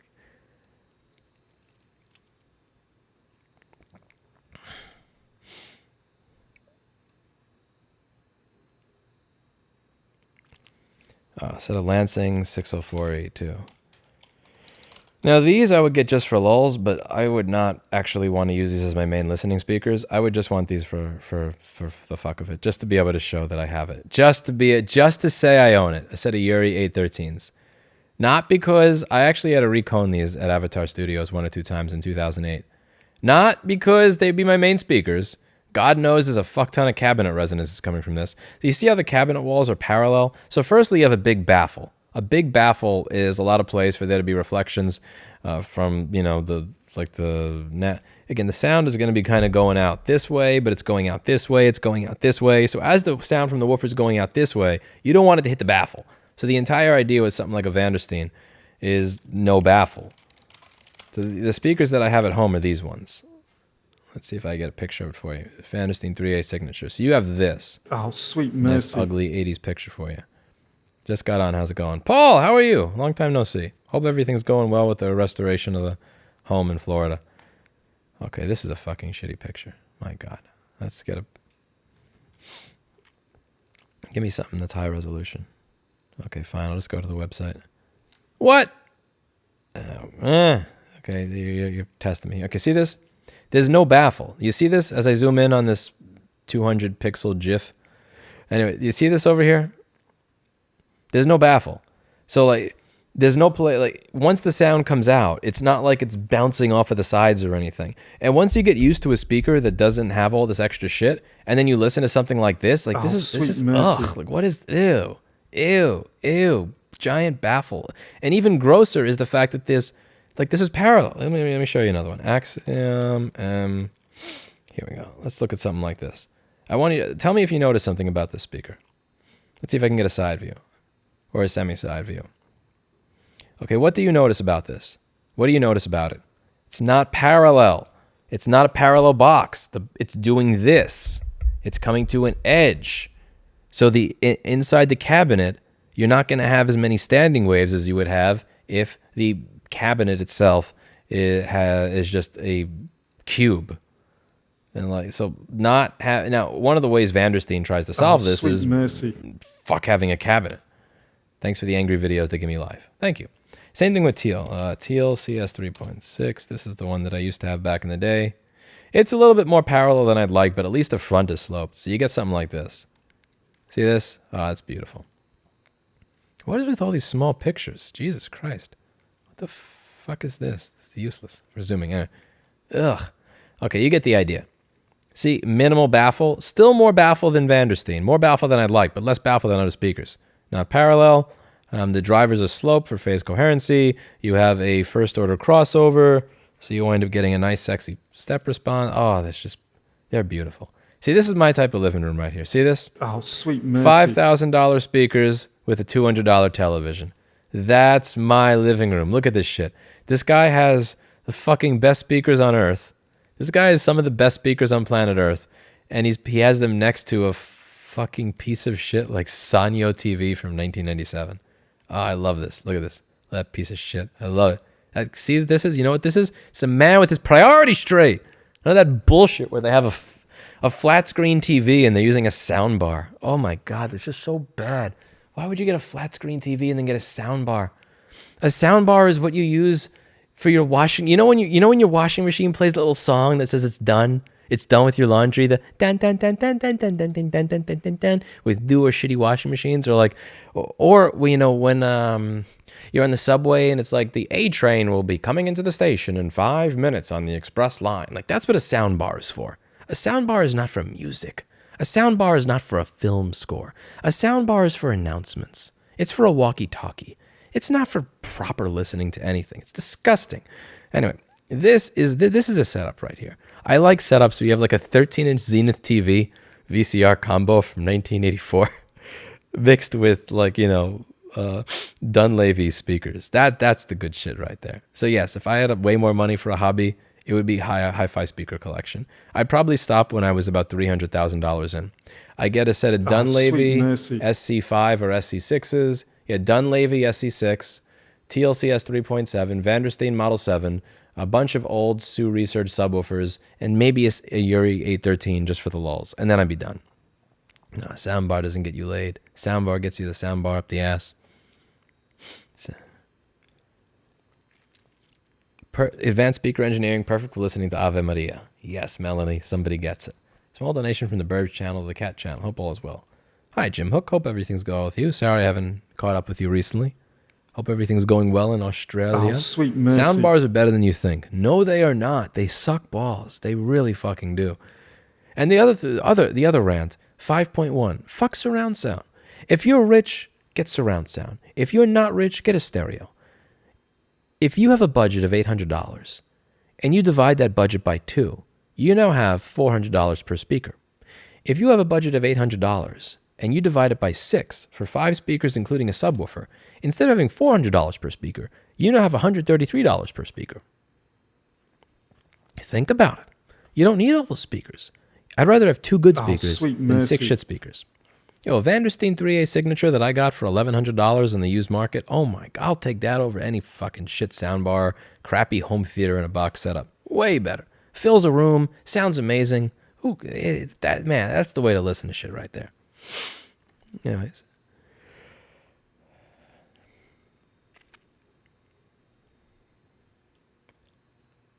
Lewis, in one of your... why'd you spell my name with no O, Stefano? Stefano, your name has an O in the end, so why can't you put the O in mine? Where you travel with your cat, I saw that you took a private jet. May I know how much it costs to fly with a private jet? That's $18,000 to $27,000, but I wasn't paying for it, so... depending on whether or not it needs to refuel, between $18,437 to $26,075. However, I did not pay for that. That was a perk of the job. Watching this on my 70-inch flat screen I bought used for $300 and listening on my Yamaha 5.1. Shame. Shame. Yes, you need 6 speakers to listen to a mono microphone. Mercy. Tell the truth, you just want those speakers so you could bump Corey Hart. I wear my sunglasses at night. I've never heard of Corey Hart before. Have you seen the Martin Logan speaker? And I have not. What can I do to push right to repair my home country of Kazakhstan? I would say the same thing that I say for every other country. Let's see. What? I have a video that I made specifically for this. I don't think most people are going to like the answer I gave in this video. I don't think this is the answer that people want to hear. But I will ping you with it. Okay, this is it. I did a whole video dedicated to that question. Mercy. As a hobbyist, where can I score older Mac chips? Message random people on AliExpress, eBay, CIC on eBay, and pray. Lots of praying.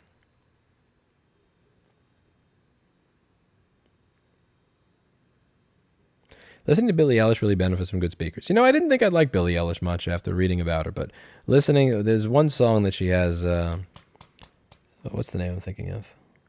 What am I thinking of? It's on the tip of my tongue. It has the word nightmare in it.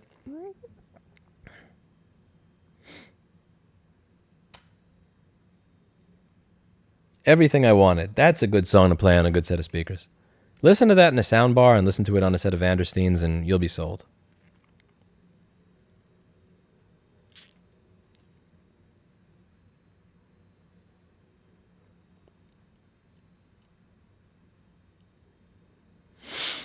I have a Vandersteen 3A signature that I got for $1,100, open box. A Rotel RB1090 that I got used for about $600, and this piece of shit Focusrite interface that I feed it with. Oh, sweet mercy. And a bunch. I just emailed you. The subject line is a note from a grateful veteran. I've now been in business for about 3 years. Thanks to what I learned from you, I was the homeless personal trainer in the pandemic that turned computer tech. That's awesome. Thank you so much. I really appreciate it. I love reading those stories. It's one of the few things that when I get down on myself in my business that makes me feel like, you know, going forward with all the educational stuff is actually worth it. It's easy to get blackpilled sometimes. I was actually having a conversation with somebody today. I paid somebody to help me recruit for Repair.wiki. The amount of people that know what they're talking about that are not willing to contribute to this even for money, like, I'll be honest, every now and then that kind of blackpills me. But yeah, every time I read stories like that, it keeps me from deciding, screw this. So yeah, let's see if I have a sample of some of the stuff here. Where is it? Yeah, stuff like this. Like, I actually do pay people to produce these guides to try to make it easier for people into the future to be able to fix their own stuff or open a repair shop or whatever else.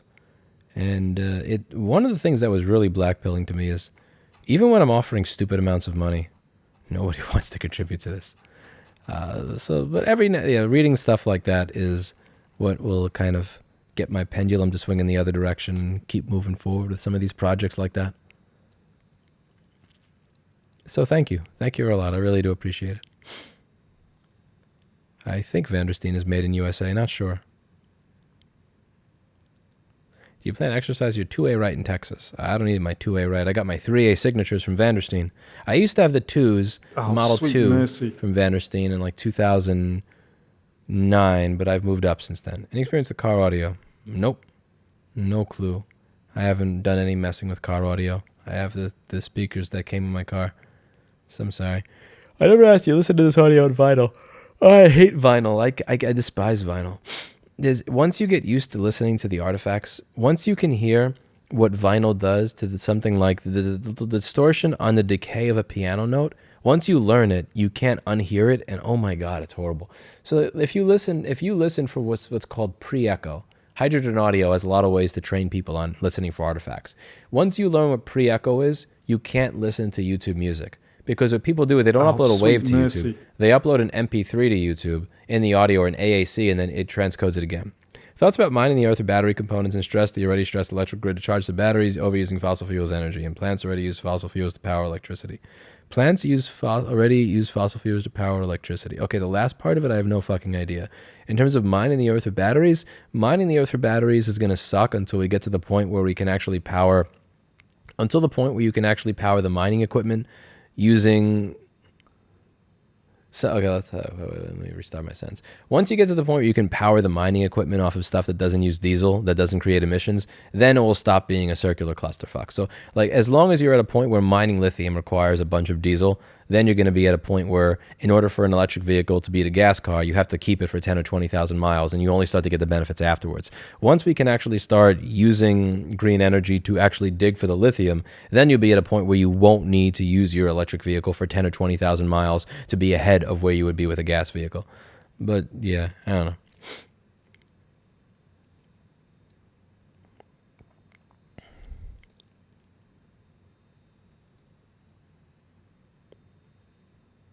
I'm not so far to the cope side of thinking that it's better for the environment to just keep burning oil, but I'm definitely not so far in the other direction where like I think that an effective form of activism is gluing myself to a fucking car dealership. Like this isn't helping anybody. This is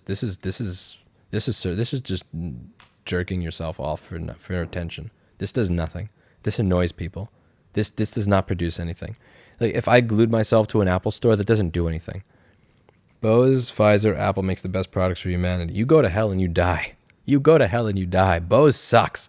But anyway, no, but in all seriousness, like if I glued myself to an Apple store, what the fuck does this do? You know, I talk about right to repair. Yes, I do. I talk about it as a concept. But for every video I do talking about right to repair as a concept, I have 10 videos demonstrating for free how to repair your own items to keep them out of a landfill, how to make money off repair, and how to get a little kick of dopamine by learning how to use a detective-like troubleshooting process to make something work again. So it's not just me bitching about a problem. It's here's me demonstrating the solution. Like I'm trying to be the solution. And like there's no, like, what these people are not being the solution. They're just fucking pissing people off. They're pissing off the employees of the dealership. They're pissing off the people that are going to the dealership, that want to go to the dealership just so that they can actually get a car that allows them to be able to drive to the grocery store in the manner that they can afford, because maybe they need to buy a $18 Volkswagen Jetta because they cannot afford to buy a fucking $56,000 Tesla Model 3, you arrogant cunt. But that's me. But yeah, I'm on that. I'm there, but I'm also not in the cope side of like, oh yeah, burning fossil fuels is totally better than any sort of green energy, and if there's any problems with it, we definitely shouldn't work to fix them because I don't like Greta Thunberg. Like I'm not that far into conservative brain deadism, but I'm also not like that far into left-wing brain deadism to do that. I think I just made a word, brain deadism. I'm not left-wing brain dead enough to do this, but I'm not right-wing brain dead enough to say that like climate change isn't real and fossil fuels are totally great and we should use them forever. Anyway, check out Emotiva. They're primarily an amplifier company, but their journey into loudspeakers has been quite promising. What's Emotiva? I don't give a fuck about amplifier companies that sell hyper expensive amps, because I genuinely don't think any normal person will ever ABX test the difference. So let's see. Rethink high end. You sell amps. Okay, these are actually remotely affordable. Let's see. Yeah, the moment that I see, like, when I see stuff like, I don't know, Bryston amps or stuff that's like $10,000 or Krell, I just tune out. And this is actually like somewhat reasonable for high end shit. Let's see. Differential. 2-channel amp. What do we got here? What is your output into 8 ohms? 4 ohms. Yeah, this isn't horrible. It's less powerful. If this is truly high end and well designed, which is an if, that's not horrible. Okay.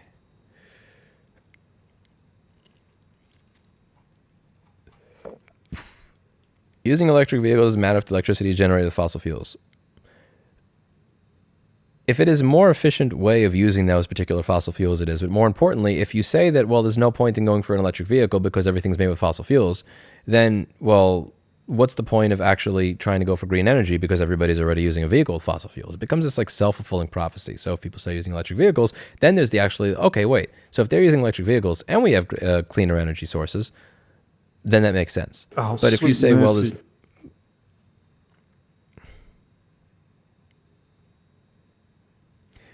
I don't think it's actually you because there's no blue check mark. See, if there was a check mark, then I'd be able to know for sure it was you. But because there's no check mark, I'm sorry, bro. But back to that. Yeah, like if you say, well, there's no point in using an electric vehicle because this portion of the US doesn't use any green energy, then, well, okay, there's no point in that. So then there's no point to move into green energy because, well, the people are still using gasoline-powered cars. It becomes this self-fulfilling regressive circle jerk. There are parts of the country where they get like a lot of their power from coal, but there's also a lot of parts of the country where you get a good amount of power from renewable energy. I learned about this when Texas had that freeze a year and a half ago, and they were all coping and blaming clean or green energy for it. Well, I didn't even know that Iowa uses a surprising amount of clean energy from what I was looking up at the time, because their temperatures are about 15 to 20 degrees colder than here, and none of it broke. Can you teach yourself skills to the point of getting certifications? I think you mean IT, and I would say yes. Okay, but seeing you glued to an Apple Store would be hilarious. Have you thought about investing in solar for your house or your store? I think with the right battery, you could significantly lower your energy bill. I have, and I wouldn't pay it off. It wouldn't pay, like if I paid 40 or 60K for a real installation of like real good shit, I wouldn't pay it off for the next like 10 or 20 years. So it would make sense for me to get solar not for the goal being saving money. It would make sense to get a solar set up and the batteries and everything if my goal were to be more sovereign or to be more independent, so that if the grid had a problem, I would have electricity for myself and my family. But I would think of getting solar for that reason. Mercy. But I wouldn't think of getting solar just for the money savings, because I wouldn't save for a long time. We are in an age of innovation. Yeah, we need raw materials to support this future. People have hopes or fears of AI and other things to come, yet it's possible you just go back to the Stone Age. One of the very interesting things about the last 150 years is when you ask anybody, like for most people, and they say, has life gotten better over the past 150 years?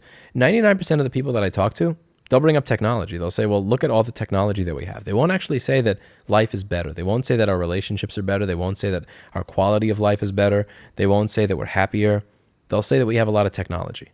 Or if they say, what do you think over the past 50 years? Have things gotten better? I don't use DSPs for room correction. I just use my idea of room correction is to hang as many acoustic panels as humanly possible. So acoustic treatment is my room correction. I think room correction is just wankery, because at the end of the day, you can correct for frequency, but you can't correct for early reflections. So getting rid of early reflections is what I do. I don't really do much with room correction. Does Fudo have openings for SWEs? Nope. Anybody who breaks the no acronym rule is going to die on the unemployment line in my mind. Are you an audiophile? I'm not an audiophile. Audiophiles are the type of people that argue that ABX tests are bad. Audiophiles are the type of people that say, you're misusing your speakers by using cables you bought on Amazon for $20. You need to be using $1,000 speaker cables because you can hear a difference. Audiophiles are the type of people that say, I can hear the difference between a Krell amp and a Bryston amp. I can't fuck with those people because they're just not scientific. I believe that if you can't hear the difference in an ABX blind test, that it's useless to think about and it's useless to pay money for. So again, I don't spend thousands of dollars on power cables. I spend my money on acoustic panels. Again, I got my amp for $500, which is honestly on the expensive side. I got my speakers for $1,100. Got a little focus right here. I'm good. I am not interested in fucking around with like replacing power cables or any of this fucking rubbish, or, you know, going nuts on speaker cables. Yeah, I'm a high-end audio connoisseur, but I don't think I'm an audiophile, and I don't like that word because it's just been abused so badly. Oh, sweet over the mercy. past. Thoughts on AKGC12? I've never used one. I'm sorry. Thank you, Don't Poke the Bear. What do you think of Kef speakers? Haven't heard any. Where's Clinton and Blackberry? They're far away somewhere. Show us Blackberry. They're gone. Do you like Texas? I like it.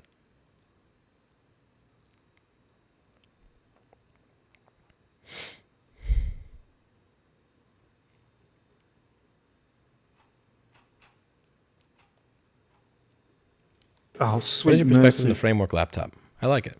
I want to get some Right to Repair reference tattooed on my forearm. Is there any cool Right to Repair logo or graphic you can show on screen? If not, I'll just tattoo my face on your face on my forearm. Thanks and have a great day. Don't you know, honestly, this advice is going to be worth a lot more than the $1 that you gave me. Don't tattoo anybody's face on your forearm. It's kind of like getting a tattoo of your girlfriend's name. Like, when she cheats on you, you're either stuck, A, paying a lot to get it removed very painfully, or B, you have to go out with a woman that has the same name. Wouldn't it suck if you tattooed Michelle on you and then she cheats on you, and then, like, you are so limited, you have to now marry another Michelle or have the tattoo removed painfully? I'm going to say something someday that's going to piss you off. And when I do, you're going to be so mad that you tattooed myself on you. Don't do that to yourself. Don't do that. I like my perspective of my Framework laptop is that of the user. I like it. The problem right now is Linux OS power consumption. It only lasts about 6 hours. Yep, sounds about right. Linux sucks balls for power management in general. Yeah, like on my ThinkPad P50, I get almost double the power. I get almost double the battery life in Windows that I do in Linux. Yeah, if you're using Linux on a laptop, your battery is just going to be... I gave up on that shit long ago. If you want, like, that's... Yeah, this is one gentleman at work. His name is Harpo. And he, every now and then we talk about stuff like this, or we'll bring up some cool, you know, tech freedom idea or tech freedom platform or tech freedom device. And we'll bring up some bullshit like that where something just doesn't work right. And he'll just have this smirk on his face and go, that's the price of freedom. And I'll have a smirk and I'll go, yes, that's the price of Oh, freedom. sweet mercy. Night, bro, need to catch a beer. Someday, John Hall, someday. It'll be fun. Let's go for it. But yes, that's the price of freedom, my friend. That's the price of freedom. So here's my framework problem.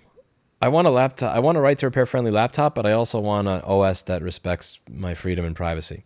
So I want to use Linux, but I want to use a framework as a laptop. The problem is I edit video, which means I can't use Kdenlive because Kdenlive, even in 2022, doesn't have support for basic Linux VST audio plugins, which is horrible. On your rainbow, where's your rainbow, Paul? Where's your rainbow? So I can't use DaVinci Resolve on a framework in Linux because DaVinci Resolve as a video editor requires you have an NVIDIA graphics or AMD discrete graphics card. Framework does not sell a laptop with a discrete graphics card. Now, DaVinci Resolve will work in Windows without a discrete graphics. It'll work with the Intel Iris chip, but then I'm using Windows. So I have to choose. Do I want to be able to use my video editing software? Oh, sweet mercy. Or do I want to use Linux? Or do I want to not use a framework? Audiophile SSD is the best. Seriously, it exists. No fucking way that's a thing. No fucking way people are actually that stupid. No way. No way. Don't do this to me. Oh, God. Okay, at least the first Google result says it's bullshit. What the fuck? Fuck me. Oh, look at the big cat. Look, what the fuck is this? Look at the Nichicon caps they put on. Oh my God. Oh my, I swear to Christ, like there's so many audiophiles that just think like, let me recap it. Like, does it have Nichicon caps? And if it does, they'll buy anything. There are audiophiles that would buy a fucking power cable if it had Nichicon caps on it for $2,000.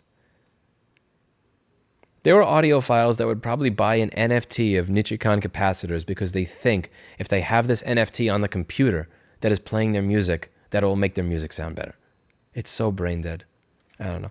Hydrogen Audio really had it right. I was a member of that community in the early 2000s. If you made any claim about anything related to a codec or anything else, you needed to provide an ABX blind test, Oh, where sweet a minimum mercy. of 12 out of 16 of your results were you could figure out which one X is. Was X A or was X B in a double blind test? If you couldn't do that, they politely told you to get the fuck out. I like that about hydrogen audio. It's a very healthy culture when it comes to actually proving things in a scientific way about audio quality. Like those people at Hydrogen Audio, they care about audio quality. They care about codec quality. They care about not listening to transcoded shit on YouTube. They care about the codecs not having pre-echo. I like the stuff that you have from the C44.FLAC file back in the days if you were encoding it with Lame or Fraunhofer. But they're not going to make shit up that's not true.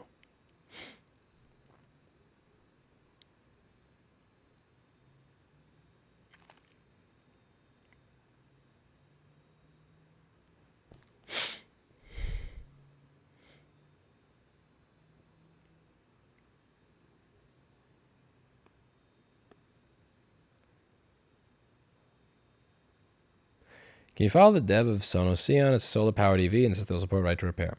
One of the things that everybody asks about Aptara and all these other companies, my policy on this is there are so many scams in the green energy world and there's so many scams in the electric vehicle world in general that until it is available to the general public, until you can buy it and actually receive it and take ownership of it, I don't go over it. I will go over any of these things once they prove they're not vaporware, but not a second sooner. No way. I'm not going to look at that. My brain will explode with anger.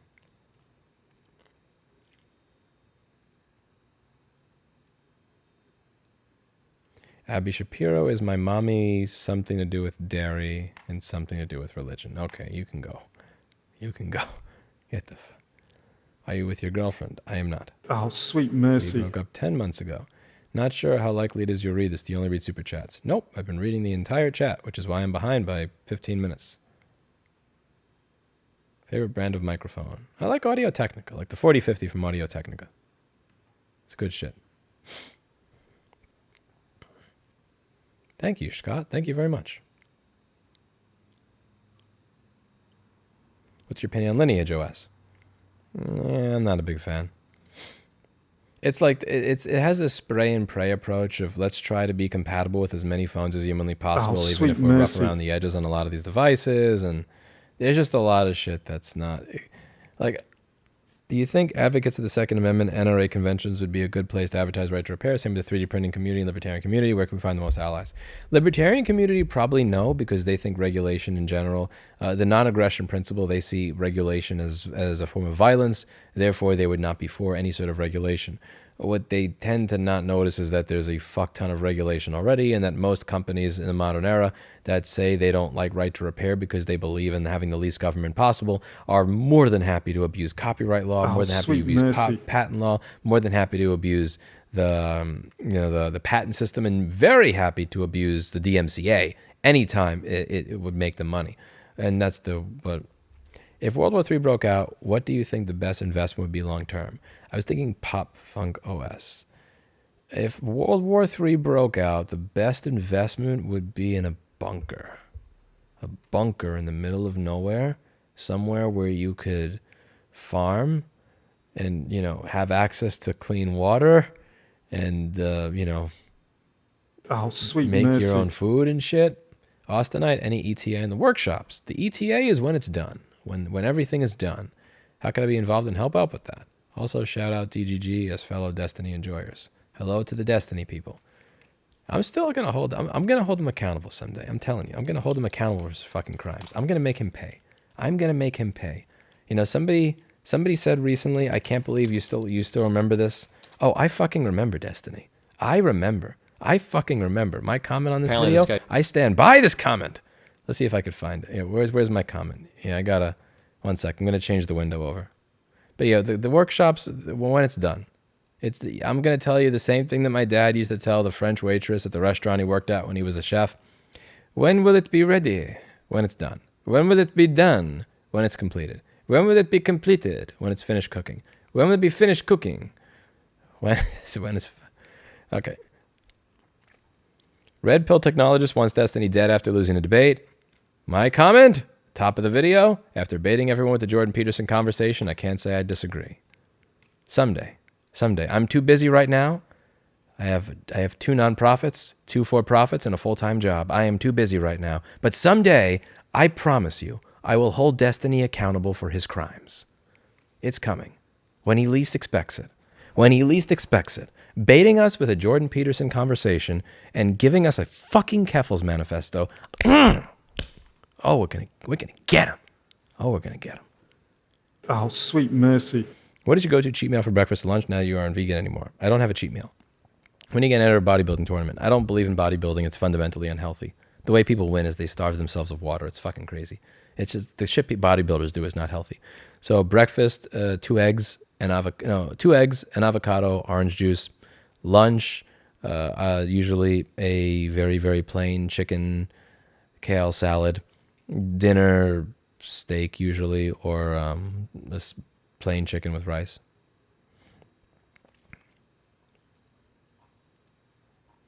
Yeah, we're going to hold Destiny accountable for his crimes. Accountable and responsible. Oh, it's coming. It's coming. When he least expects it. Is the limitation of the actual video editor, or is the fact that you have to perform black magic to get Intel cards from any kind of video in Linux? I don't know. Other video editors work in Linux. DaVinci Resolve doesn't. Other video editors will work with Intel Iris graphics. You know, Kdenlive will work. Well, whatever your definition of work is when you're dealing with a video editor that doesn't even have audio plugin support in 2022. Kdenlive is not my definition of working. They're missing very basic functionality that other software had in 2005. Why are gaming computers no longer budget? It's crypto mining. Yes, the crypto shit is taking over. What are your thoughts on crypto? Consensual Ponzi scheme. That's my thought a year ago. That was my thought 2 years ago. That was my thought 5 years ago. And that's my thought now. That is a consensual Ponzi scheme. If you want to go in on it, by all means, I won't stop you. Enjoy. Still have it, G-Jeebs. Hey, I know you. Wait a second. I know you. Okay, you know what? You're gonna be. I like the beginning of a road. I like this. This guy, he shits on people in his comment section so hard, and he's so funny about it. You're a mod. This guy is awesome. I've only seen 3 or 4 of his videos, but the way that he shits on trolls in his comment section is just it's fucking artful. Hello, I still have it. Okay, you're a mod now.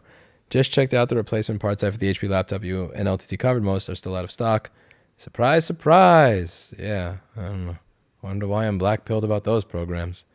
It's not like I already got burned by Apple and Samsung, everybody else. Yeah, I don't know. I'm not. Yeah, what a surprise. What a surprise. A corporate repair program that promises to make parts available that you can't get parts from. Tell me more. Tell me more. Yeah. Yeah, tomorrow, man, HP is going to make all the parts available. And then tomorrow, Apple's going to sell us all ISL 9240s. Oh, yeah, yeah. It's good. Yeah, and then they'll give us a schematic to the newest iPhone if we pay for it. Yeah, I'm sure. I am behind by 10 minutes.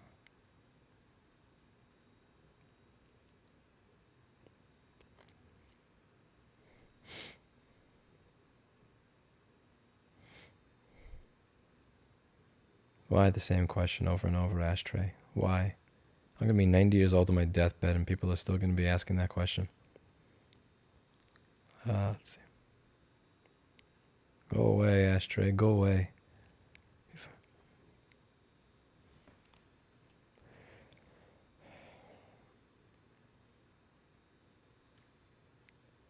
I don't know, Brendan Miller. I don't know. But that's kind of besides the point. You want to be able to sell a phone that comes with an operating system.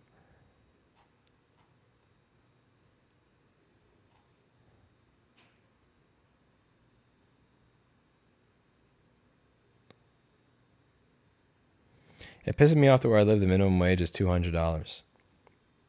What? 200 what? $200 a week, a month, a year, an hour? Workshops in a few years. Would you consider yourself to be conservative? When I was in New York, I considered myself conservative. After moving to Texas, I find myself leaning more liberal because, and it kind of makes me wonder, do I actually have a founding ideology, or is it just I was around so much crazy left-wing shit and people justifying destroying businesses and everything else and all this other retarded horse crap that now I've gone to the other, that now that I'm here and I hear right-wing crazy, that it kind of makes me lean left more. I don't know what I am, Don Richardson. I have no idea. I used to think I was one thing or the other.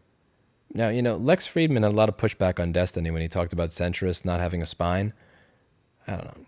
If you say, well, both sides have a point, then yeah, you don't have a spine. But I try to take things like piece by piece, Like I'm not going to put a Blue Lives Matter or a Black Lives Matter sign in my yard. I'm going to look at a situation and go, I would look at situations and go, oh yeah, what happened to Philando Castile? That's horrible. I'll march in that situation. Oh, Rashard Brooks was drunk in a Wendy's parking lot. Fell asleep there.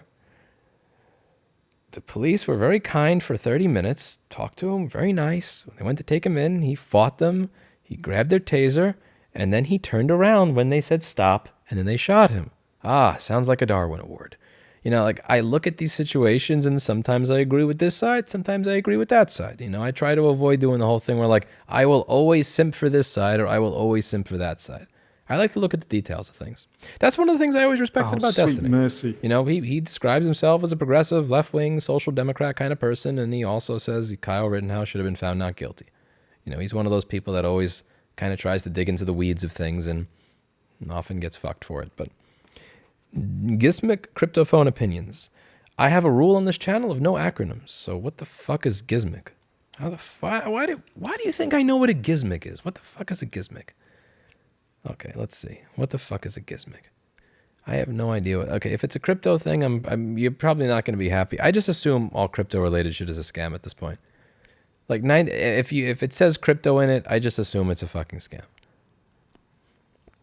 Crypto phones are your trustworthy solution sweet for... mercy. You could even be talking about encryption instead of cryptocurrency. Just the fact that you use the word crypto, I assume it's a scam. It's okay to be moderate and realize there's more to life than politics.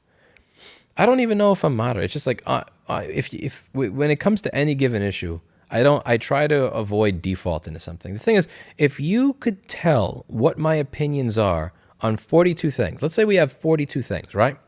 And based on my answer to one, you could tell what my answer is to the other 41, I'm probably not using my brain. So I try to avoid that thing. Trustworthy solution for confidential phone calls and messages, easy to use, secure, voice and data encrypted with all this other stuff. I honestly have no fucking clue. I would ask Daniel McKay at Graphene OS. He's good at digging into whether this stuff is real or not. I don't have enough intelligence to be, I can't even program. I'm not the one to tell you whether or not this shit is secure or not. I would ask somebody like Daniel McKay of Graphene OS, what do you think of this? Is this real or is this a bunch of horse shit? And I'd see what he has to say. I would trust his opinion on that matter. I would trust the opinion of Daniel McKay in that matter. They have a matrix room. They have a matrix room for Graphene OS. Why? Wait, you are a vegan. Why do I have to wait? Why do I have to wait because you have a question? Why do people always start questions with the word wait? Why should I have to wait? I don't want to wait for you. Why do I have to wait for you to catch up? Catch up. No wait. None of this wait shit. I was a vegan from 2015 to 2020. Did 5 years without the cow and without the chicken. And now I'm making up for it. Wouldn't stocks be considered a consensual Ponzi scheme then? No, stocks are ownership of an actual business. You own something. You own a portion of a business that produces goods and services for people. If I buy stock in a company that owns farmland, they are producing food. If I buy stock in Exxon, they are producing oil and energy that we all use to survive. If I buy you trust shitcoin, I don't know, I guess I own somebody's shitcoin. I guess technically what you could say is you own a piece of the you trust platform or whatever, but I try to buy things. I don't know, I just try to avoid that whole world of scamming. Somewhat, 90% of the crypto world is a giant consensual Ponzi scheme scam. IRC versus Matrix. Matrix. I don't want to have to when I use IRC on my phone, I have to SSH into a shell, go screen-X, just so that I could see what people posted before me. It kind of gets annoying. Oh, sweet mercy. I do it. There's one IRC channel that I still visit 24 years later, so I still use it for that. My girlfriend of 3 years has tumors on her breast, and the doctor said she will not be able to... Oh, fuck, I'm so sorry. Ever since she told me this news a month ago, I found myself crying during random parts of the day, tried therapy and Lexapro, but still no luck. Any advice? Yeah, I have no advice for you, sir. I'm sorry. I'm sorry.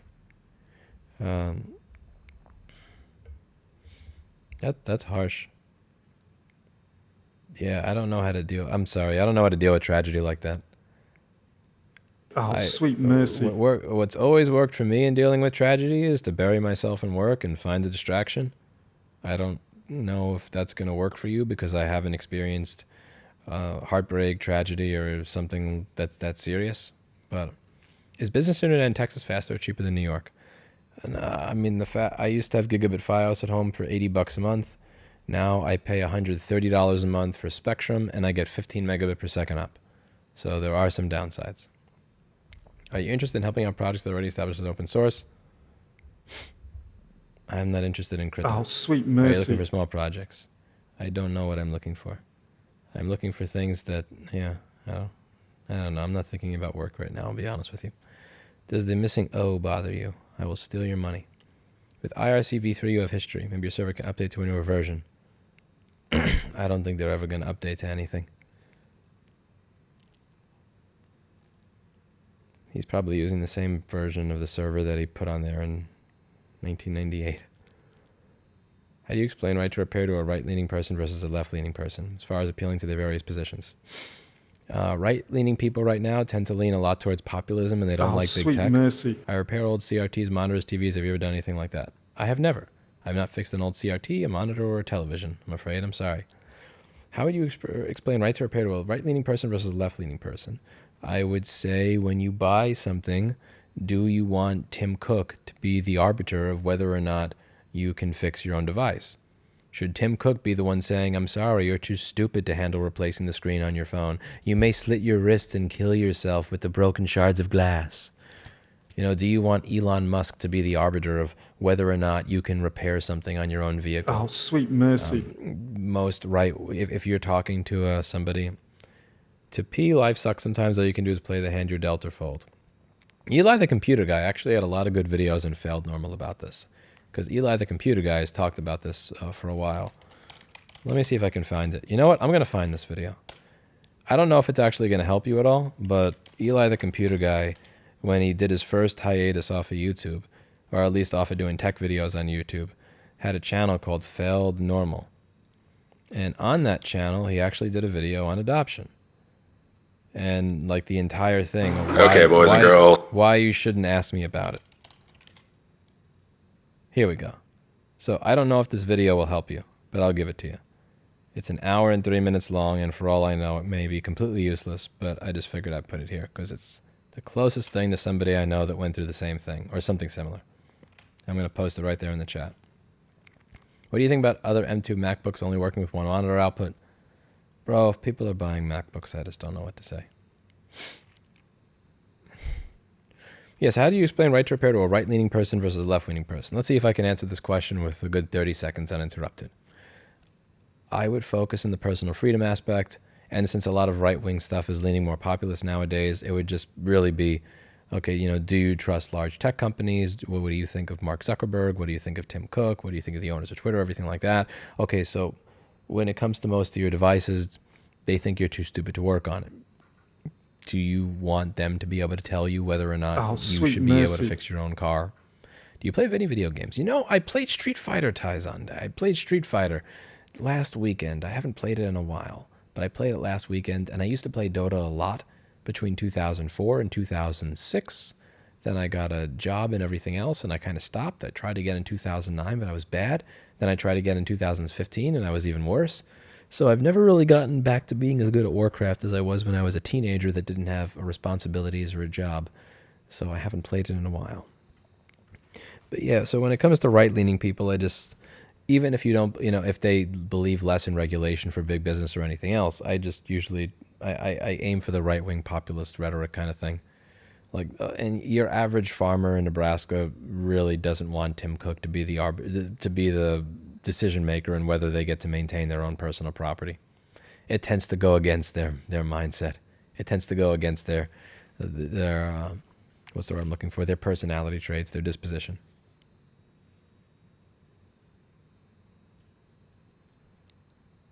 See Elon Musk tweet resembles you. What Elon Musk tweet? That's not very specific. It's kind of useless. It's not, I mean, he has thousands of tweets. I don't know what that means. What would I look at? What am I supposed to look at? Let's see. Yeah, I don't know what that means.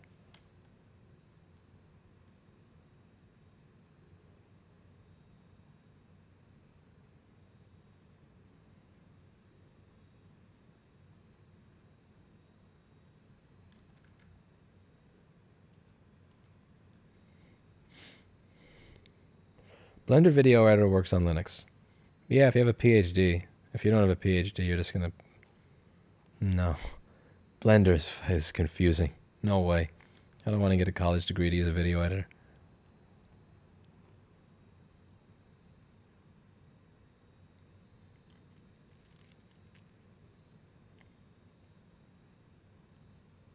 Oh, sweet mercy. My brother and I hype each other up for lifting. He asked me if I had seen your recent 400-pound deadlift vid. I said, yeah. Well, thank you, Kenneth. Thank you very much. Yes. I'm going to go for three reps next time.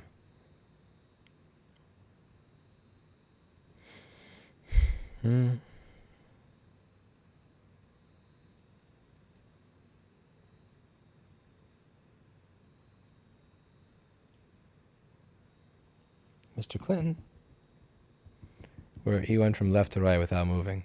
I don't know. I think whether or not I see myself as left or right wing is really dependent on like the people that I surround myself with. If I surround you have a repair shop you own in Texas, right? I never owned it. I rented, but it was my business. So it was my business that rented. A similar situation here. I focus on what he does, not what he says.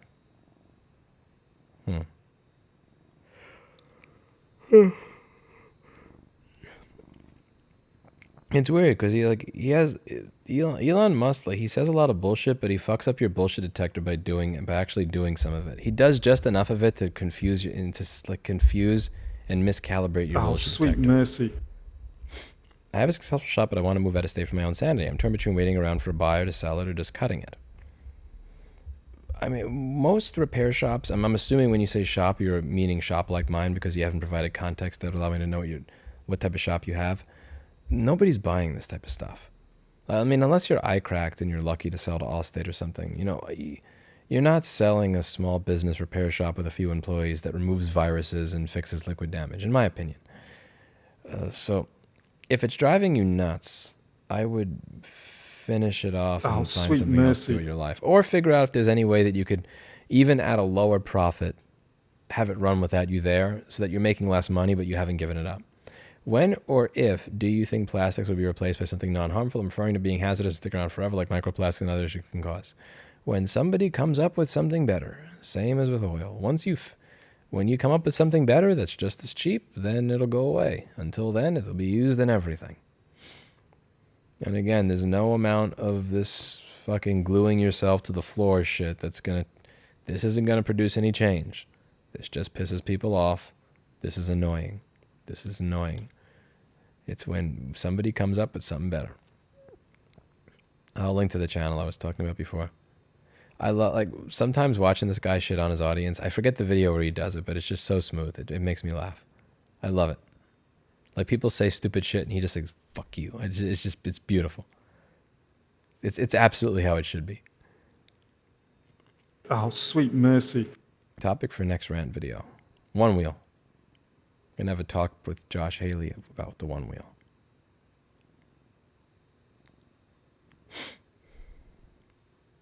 Hi, kitty. Mr. Clinton, do you think I should stop streaming? Is it time for me to go pay attention to you?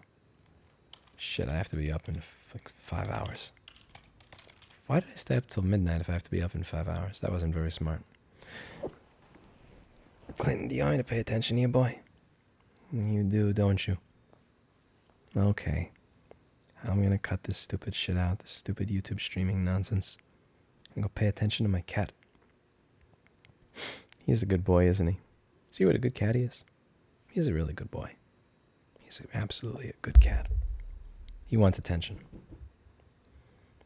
Yeah, he's tired of me talking into a microphone and a camera. He's so confused, too, because nobody's here. He's a cat. His tiny cat brain doesn't process the whole concept of the internet, social media, streaming, camera lens, microphone, transducing of audio into an electrical signal, and then back into an audio signal on your end. He's just a cat. He thinks I'm a schizo. Psst, psst, psst. What is the best social media to use? The one that works for you. Oh, sweet mercy. Sweet mercy. Do you think Elon will run Twitter into the ground? Probably. But it's hard to quantify that because it's kind of Twitter lost hundreds of millions of dollars every year. So when you say, do you think he will run it into the ground, you're kind of working under the assumption that it was flying high and doing great already, which it wasn't. It was a dumpster fire for the past 13 years. And now it made more people get at each other's throats. It brought out the worst in humanity, and it didn't even make money doing it. It's not like Twitter brought out the worst in humanity, but it cured cancer or something. Twitter lost hundreds of millions of dollars a year while making people act shittier to each other. So, how did he manage to make Twitter any worse? Let's see. Advertisers leaving. And the blue checkmark bullshit. Again, like having George Bush. Here's a funny thing. One of the what was the name of the person with the free insulin? Eli Lilly. So Eli Lilly, for all the crap about people, Eli Lilly was not leaving because the NAACP said Twitter is bad. Eli Lilly didn't leave because of activist groups saying, "How dare you allow free speech?" Eli Lilly left when, after paying fuck tons of money for advertising on Twitter. Tons of money for advertising, they allowed imitation of them to get a blue check mark and say insulin is now free. Like, again, for them, they didn't leave because of wokeness or anti-wokeness or any of this. They said, you know what? This is fucking dumb. Why are we giving you all this money? This is fucking dumb. Let's get the fuck out of here. I don't know. The other thing with the advertisers is when he said, it was a comment, I forget the exact quote, it was like a few weeks ago. It was something like, we are going to go nuclear or thermonuclear or whatever with advertisers leaving or this, that, and the other. And as I will quote Eli, the computer guy, he said something that really makes sense when it comes to business. Like Wendy's is selling heart attacks, Exxon is selling climate change. Like all these businesses want to do, they just want to make money and get their brand out there. Mercy. They don't want to play these stupid fucking games. They don't want to play these stupid fucking games. Like the whole game of, if you stay on Twitter, the NAACP or activist groups will say, how dare you? It's a horrible Nazi platform. And then if you leave Twitter, now Elon and his cult fan base is going to go thermonuclear on you. Okay, so like if I stay, these people hate me. And if I leave, these people hate me. So I'm paying hundreds of thousands of dollars to be hated on you know what? Fuck this shit. Like, honestly, if you, again, as Eli, the computer guy, he has this thing when it comes to just basic business common sense. What I really like about Eli is when everybody else is losing their mind because they are coming from a place of ideology, he just puts I don't know if it's because of Asperger's or whatever else, but Eli, the computer guy, has this ability to just take the ideology and just ignore it. I don't know what it is. He's good at that. He just puts the shit aside and just like, this is a stupid fucking game. Like, businesses don't want to play that game. If you're a C-level executive, if you are, the head of a marketing department at a multi-billion-dollar company, you don't want to advertise someplace where you have to choose between being hated by this group or hated by the CEO that is then going to signal to his legions of millions of fans that you're an asshole because you stopped advertising on it. Like, that's a stupid fucking game. That's not a game anybody wants to play. That's just bad. This is bad. That's not how business works. This is not the way businesses want to be making their decisions. They want to say, are we getting positive engagement from this platform? Yes or no. Are we selling more shit from this platform? Yes or no. Not, are we paying millions of dollars to choose which group we hate?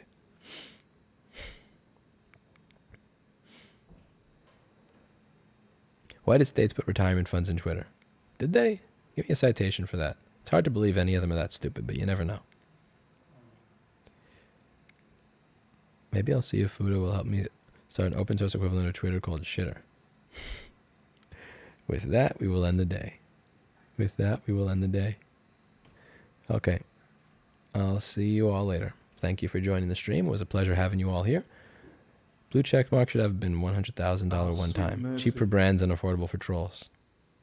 I don't know. I'd pay $100,000 to say I'm George Bush and I want to kill all the Iraqis for a troll. I think somebody out there would do that. Honestly, like if it was legitimate, if I got to legitimately troll Apple, legitimately like